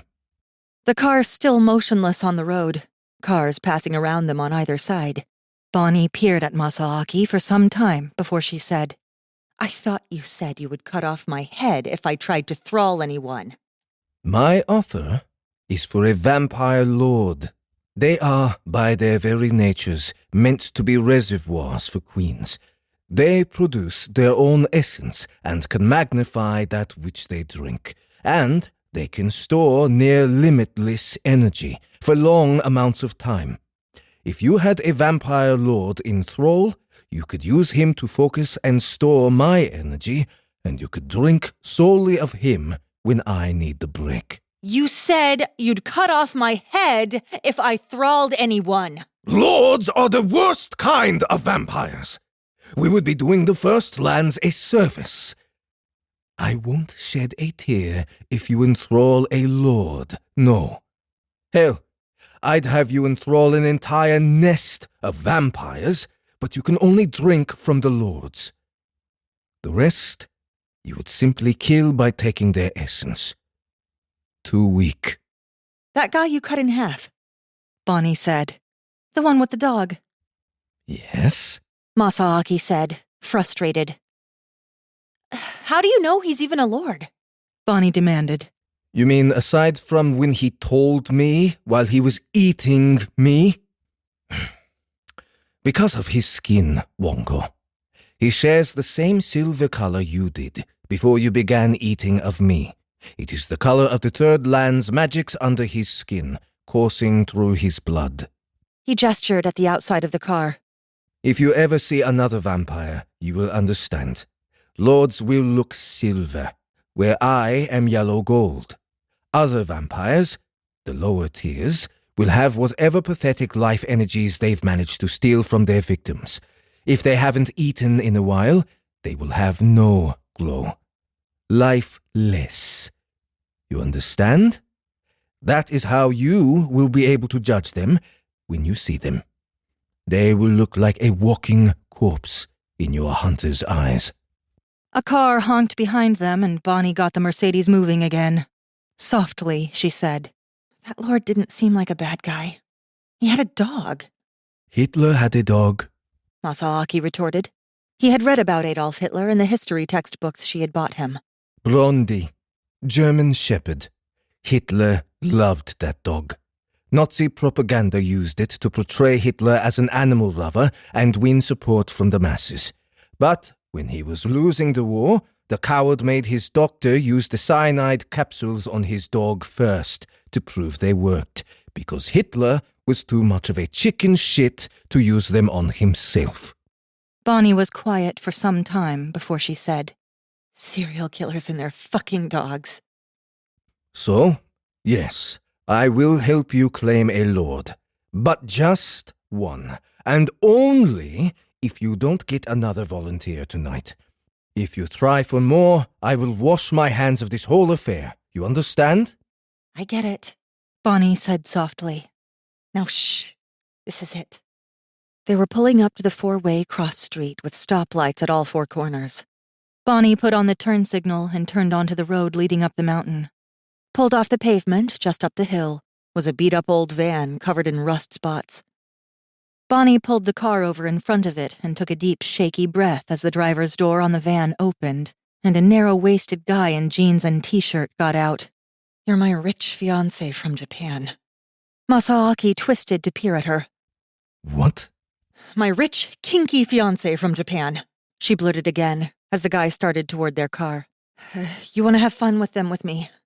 You're into rope bondage and having all the powerful critters to tie up turns you on. Masaaki considered that, then shrugged. All right. Then the white man with the crew cut was tapping on Bonnie's window, which she rolled down. Evening. The man said. We're totally lost and our van broke down. You got a spare jack? His daimyo, the naive youngster that she was, frowned and said, Oh, okay. Yeah, there's probably a jack in the trunk. We're the ones you're looking for. Masaaki said to the man, unbuckling and opening the door. Show me my new playthings. The man's face darkened slightly before he said, Who is he? Her fiancé. Just moved here from Japan. Sold my harem in Okinawa. Looking to start another. You have any fawns or succubi? The man glanced at the road, then said over his shoulder, Not right now. A bar guest, 2 Fey twins, and a 3-legged crow. Masaaki felt every muscle in his body go stiff. Then the girl, fool that she was, cried, You have a 3-legged crow? Masaaki could have strangled her. She had, by that simple sentence alone, doubled or tripled the price. Which, of course, would make it so that they could buy 1 slave today instead of 3. Sure thing, sweetie. The man said, with all the patronizing sweetness of a man about to bilk the rich little millionaire for everything she was worth. Let's all go get in the van so we can show her to you, okay? Even though his heart was pounding like thunder in his ears, Masaaki forced himself to calmly reach into the back seat and tug forward the duffel bag. Immediately, the man's eyes widened. Fuck. Is that what I think it is? Fuck, man. You guys need to get with the program. We don't take cash. You pick, then we make a delivery to your place and we exchange. We want the three-legged crow, Bonnie babbled like a moron. Can we just trade now? Before the man could agree to taking all the money in the duffel, Masaaki interrupted. We will see what other creatures they have available, Wonko. We have plenty of time to choose the right denizens for our harem. Like an imbecile, her eyes went wide and she cried, "But it's a three-legged crow! I thought you would have wanted a three-legged—" I've had a three-legged crow. Masaaki interrupted brusquely, wishing he could tell her to shut up, shut the fuck up. I'm interested in seeing the others. Hopefully they have something new, but Fae are pretty standard and boring. To the man, he said, The bar guest is female. in truth, he wouldn't be getting anywhere near a barghest. Nor would he allow his daimyo to do so. But this fool didn't need to know that. Male, big monster of a dude. He takes it up the ass real nice if you strap him down good. Getting out of the car beside him, Bonnie froze. Oh, that's horrible, Sounds good. Masaaki said. Take me to see him. He tossed the duffel at the man.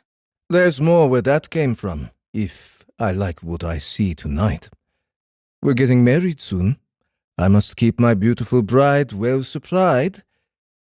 How often do you get imports? Our shipments come in 4 times a month. We had scheduled meets with her parents twice a month. We want to see every shipment. Masaaki said, striding to the van.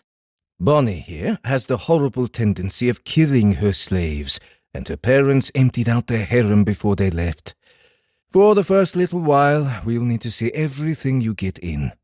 Just in case the slavers got it in their heads to try and slap chains on him and Bonnie to make a few extra bucks, he figured it was a good idea to let them know there was more cash where this came from. Lots more cash. It was a tense, hour-long ride in the blacked-out, sectioned-off backseat of the van with a trio of flat-faced men, during which Masaaki did his best not to let his agitation show. A yatagarasu. Here. Female. The assholes. He wanted to shove his wakizashi down their guts and twist. But if he killed them before they could take him to her, he'd never be able to free her. Then they heard the van pull into a garage of some sort. Then heard the garage door sliding closed behind them, and the engine shut off. The outwardly rusted, yet inwardly bulletproof sliding door was opened by one of their 3 babysitters. And then they were all climbing out into a plain concrete waiting area of some sort. Follow me, The man in jeans said. He led them through the small door cut into the back of the garage, barred from the outside, and then down through a long concrete bunker until he reached a dimly lit row of cells, the only illumination a single fluorescent bulb down the center of the hallway. Masaaki felt his heart wrench when his eyes caught the yatagarasu. She was Chinese, naked but for a collar and cuffs, and she looked at him with such fiery anger. He quickly turned away. The bar guest? He said casually, I've heard interesting things about them. when in fact he didn't give a damn about the big, extremely dangerous beast huddled in the corner of one of the cells. Masaaki stood there and listened to the slaver's lies, all while feeling the yatagarasu's accusing brown eyes on his back. Behind him, his idiot companion was staring at the yatagarasu and blurted, "But I thought you wanted a yatagarasu." I don't want a Chinese whore. If I buy a yatagarasu, it will be Japanese. The thieving, honorless Chinese can die by my blade 1,000 times over. I find their deformed women no more attractive than a plague rat.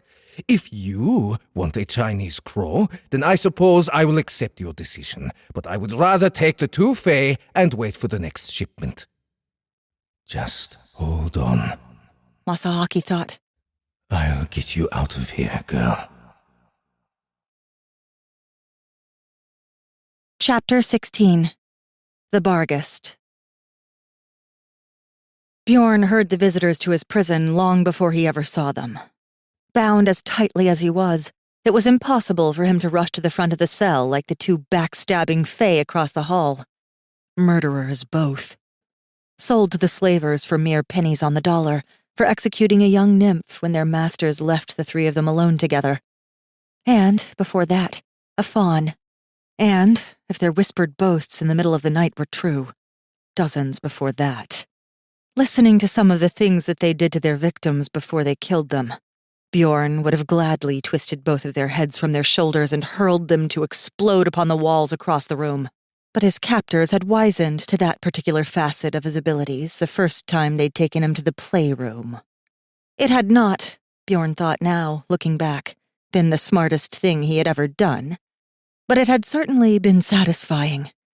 Now, with both his arms bound in silver and secured with padlocks behind his back, his fingers fisted in thick silver balls at the end of the metal sheaths surrounding his arms, a heavy chain securing his neck to his ankles, Bjorn was still paying for that brief moment of satisfaction, and probably would until Odin came to liberate him.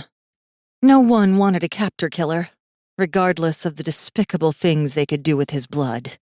And, with his arms bound as they were, it was pretty obvious to all the disgusting bloodsuckers so far that that's exactly what he was. Thirdlanders, Bjorn had found, preferred not to buy other Thirdlanders, especially pussy vampires who were used to being the stronger, faster, most dangerous creatures in the bunny rabbits and rainbows first realm. They didn't like to look the things that ate them back home in the eye. The golden crow, for her part, just curled into a ball at the sound of their captor's return and pretended the world didn't exist. She was still fresh, Bjorn had put together from listening to the slavers. A mere 5 or 10 years in captivity. She'd fed a nest of vampires in northern Russia, then had been transported here as partial payment for a Quetzalcoatl. Her first masters, it seemed, had been rather gentle with her. And, with Bjorn taking up most of the attention of their captors, she had gone relatively unscathed here as well. Which was just as well. Bjorn watched the door open, but without real hope of being taken from this hell.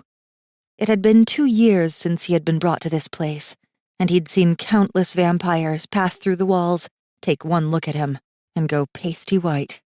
Vampires, of course, remembered.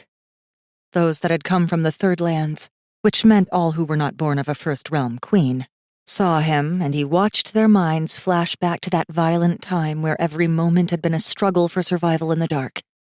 It was roughly, he assumed, the same reaction that a man who had spent centuries being hunted, and perhaps mauled by a tiger, would have had when finding a full-grown Siberian cat in a pet store. Damn. Bjorn dropped his head in a sigh. He'd been passed up 100 times already. He had no reason to expect this time to be any different. But all those dreams... He snorted. Dreams. So a captive dreamed of being free. Big surprise there. Kind of like a starving man dreaming of steak and potatoes.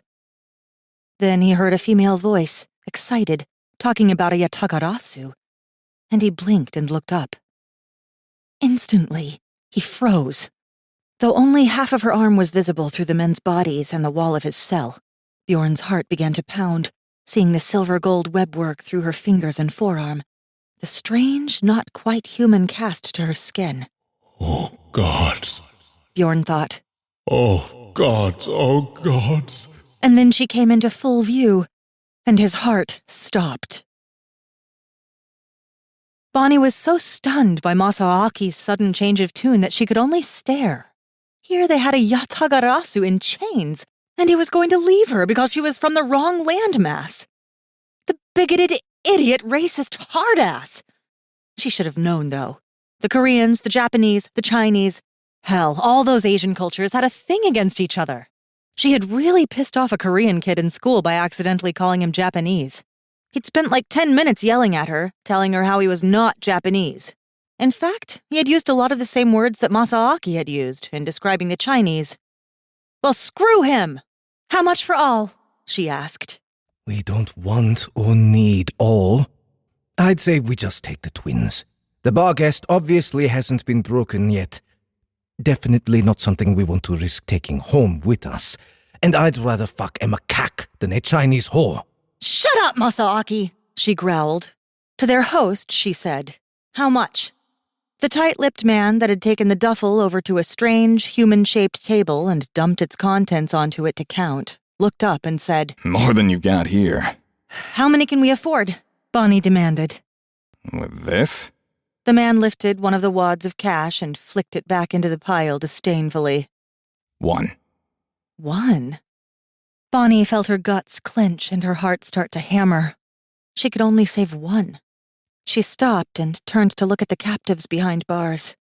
Immediately, she felt their accusing, angry stares and wanted to cringe behind Masaaki. But Masaaki was being an asshole, so she winced and tried to pick. How to pick? They had to take the Yatagarasu, obviously. Masaaki could just blow it out his ass. Seeing the young Chinese woman scowling at them from her cage like she wanted to kill them all, Bonnie's heart went out to her. "We're going to help you," she thought. "I want 2, she said. You're not getting 2 with what you got here. The man said, and Masaaki followed that up with, Bar guests are dangerous, love. They are as strong as werekin in their human forms, but nastier. Restraining him would be difficult, and that one has obviously not been properly trained. And the Yatagarasu is simply worthless. If you must have one of these vermin, I'd say take the female twin. She'll be a good fuck, and I'm sure you could use her blood for something interesting." Bonnie froze, staring at Masaaki in horror. Someone cleared his throat in the silence that followed, and Bonnie reluctantly turned.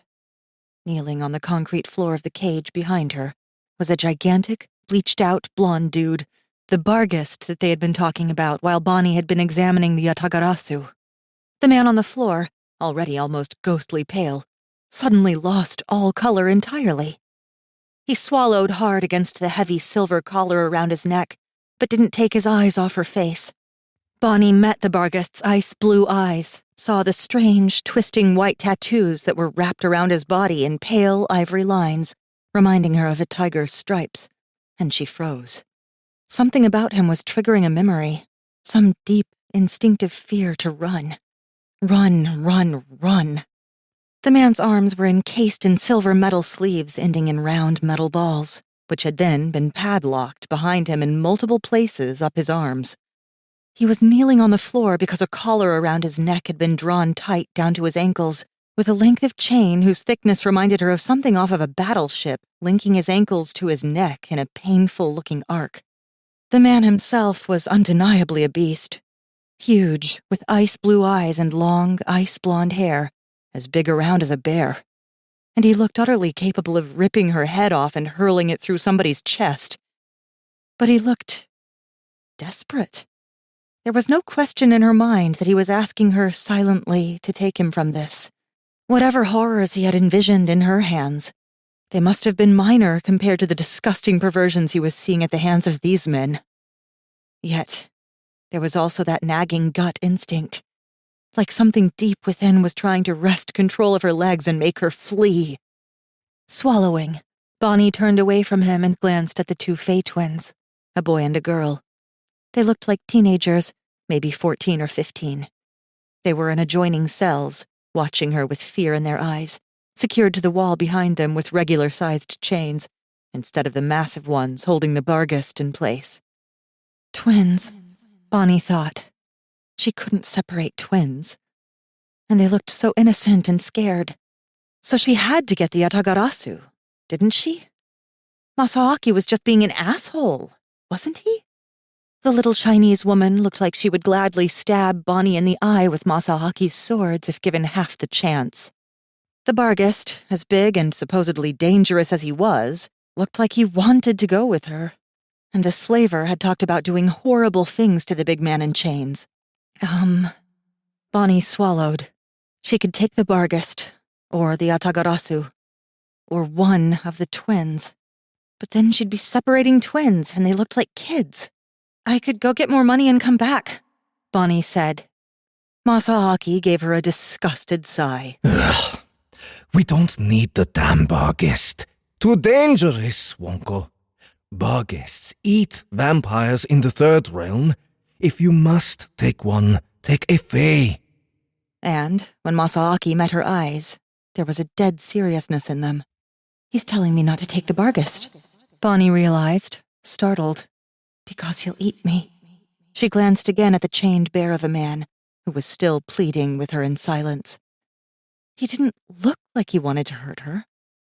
The ivory stripes of tattoos, scrolled upon his body in pretty, symmetrical patterns, was flexing back and forth with his chest as he panted.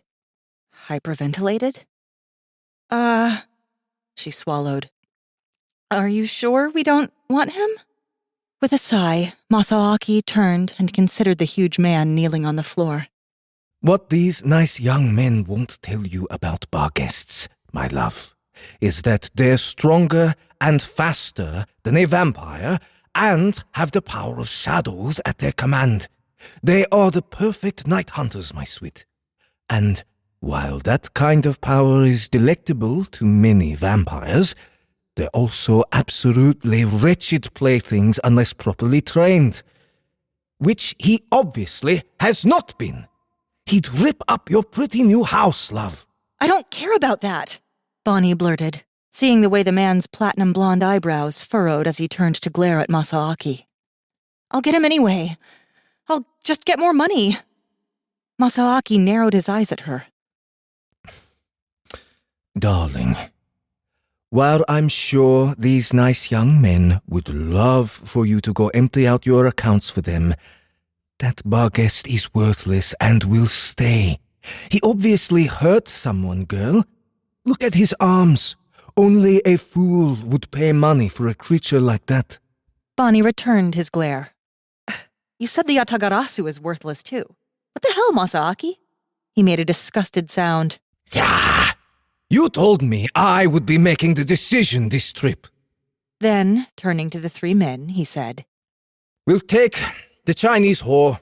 She's obviously stuck on the idea, and I refuse to listen to her bitch at me for the next week while we wait for your next shipment. Please, take me. The big man blurted from the cage. It was the first thing any of the slaves had said, and it made the other three slaves turn and give him a curious look. The man was looking directly at Bonnie, ignoring everyone else, begging her with his gaze. Please. Immediately, one of the slavers walked over and hit the man across the face with a riding crop through the bars. You will stay silent, maggot. The driver of the car snapped. The next time I ride you, I won't use lube. But the Barghest hadn't taken his eyes from Bonnie's face. His ice blue gaze was desperate.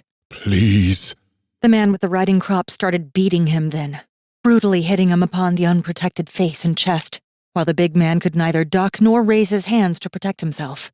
He lost balance and fell over sideways on his side as the man brutally continued his attack on his chest, his thighs, his genitals. Stop it! Bonnie cried. I'll take... But Masaaki grabbed her by the shoulders and started propelling her from the room. We're done here. The samurai growled. To the men, he said, We will be expecting the Yatagarasu in our hands by morning. Then he was shoving her down the hall, up the stairs, through the garage, and back into the van. I can't believe you left him there! Bonnie cried, once they were back in the nice, posh interior of the Mercedes. She was still shaking, utterly sick to her stomach. Listen to me. That thing was dangerous. You told me to help you pick out things that you could free, and there is no way I am letting you free that thing. They eat vampires. You understand? They were beating him because he was asking me to take him. Masaaki narrowed his eyes at her. Wonko, that is what they do to slaves. And he was probably asking for you to take him because he could see that you are a damned queen. And he would find a queen especially tasty. Bonnie froze. What? Remember how you were telling me you saw lines of color in people? Masaaki said. Their blood, Bonnie said with a wince. Most native denizens of the Third Land can see the same way. It's how you hunt. And make no mistake, daimyo, that thing was a killer. I had a short conversation with the slavers while you were pouting in the car. It killed its last mistress, a vampire who thought it would be fun to have a great big predator serving her hand and foot, and splattered one of the 5 realms' men's brains across the wall on its first week in Alaska. They've had it for 2 years and no sales because no intelligent vampire is going to touch him, aside from maybe a vampire lord or a queen. Someone who can enthrall him. And even then, too risky. They're going to put it down sometime next month. It is a him, Masaaki. And if he's really that dangerous and they're going to kill him, why can't I just bring him home and enthrall him? Too late, she realized what she had said. Beside her, Masaaki went utterly still. When he spoke, his voice was near a whisper. You say that so casually, Daimyo. He was begging me, Masaaki, she cried, remembering the pleading in the man's face. And we left him there. He probably knows he's soon to die. What you witnessed was the desperation of a doomed man. Nothing more. That's horrible, Bonnie cried. That's life. You are the one who insisted on dealing with slavers, Daimyo. Things like that happen every day. Anywhere men are caged at the whim of another. If you want to continue your dealings with them, you are going to have to face the reality of all this, Bonnie. If you don't, they'll continue to charge you 3 times what they should and laugh all the way to the bank. Bonnie froze. You mean I could have bought the Barghest? Yes. Masaaki made a disgusted noise and looked out the window. Not after opening your mouth about the Yatagarasu. Bonnie blinked. What? When the samurai turned to look back at her, he sighed, but there was still irritation in his eyes. I have seen how you buy things here, Wonko, so you have some excuse. You don't haggle. There is a set price. You simply place what you want in a basket, take it to the front, and pay the price. With things like slaves, there is no set price. It is either the highest the buyer is willing to pay, or the lowest the seller is willing to sell. Most times, you must haggle and come to some medium in between. Tonight, they simply set their price and you paid it. Like a fool. Bonnie blushed. It's like a used car. It's going to set a precedent. One that will be hard for you to break. You paid their price once. Why not pay it again? After all, they have the food that you need to survive. Until you build your harem, they have all the cards. I still think we should have bought the Barghest. I feel horrible for leaving him there. You're going to be leaving a lot of people behind, Daimyo. Get used to it.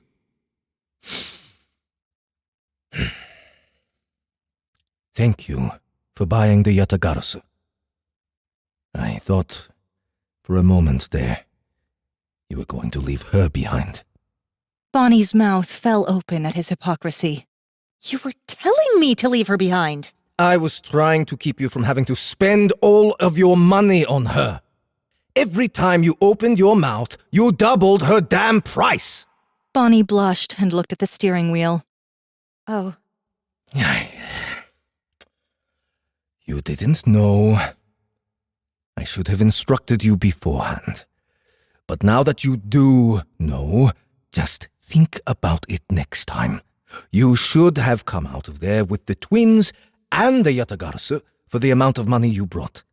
If you show disinterest, it is expected. They will lower their price. But for the love of Buddha, don't get excited like a little kid at a sweet stand. They will charge you whatever they think you can afford. Bonnie felt tears coming to her eyes, thinking of the 3 she had left behind. The Barghest had screamed for her to come back as the asshole had whipped him through the bars. And now, here she was, sitting in this nice, plush seat of a Mercedes, while he was lying in his own blood on the floor of a cell. The thought still left a sickness pooled in Bonnie's gut, like frozen sewage, slowly thawing against her insides. I don't think I can do this, Bonnie whispered. Masaaki seemed to understand, because he reached out and touched her gently on the shoulder. You won't have to do it again, Daimyo. They will deliver the Yatagarasu in the morning. I will explain the situation to her. She will stay. Bonnie was a bit comforted by the surety in his voice, but she still felt that sickening guilt for leaving the Barghest behind. He had been begging her. Looking through sudden tears, she just nodded and started the car.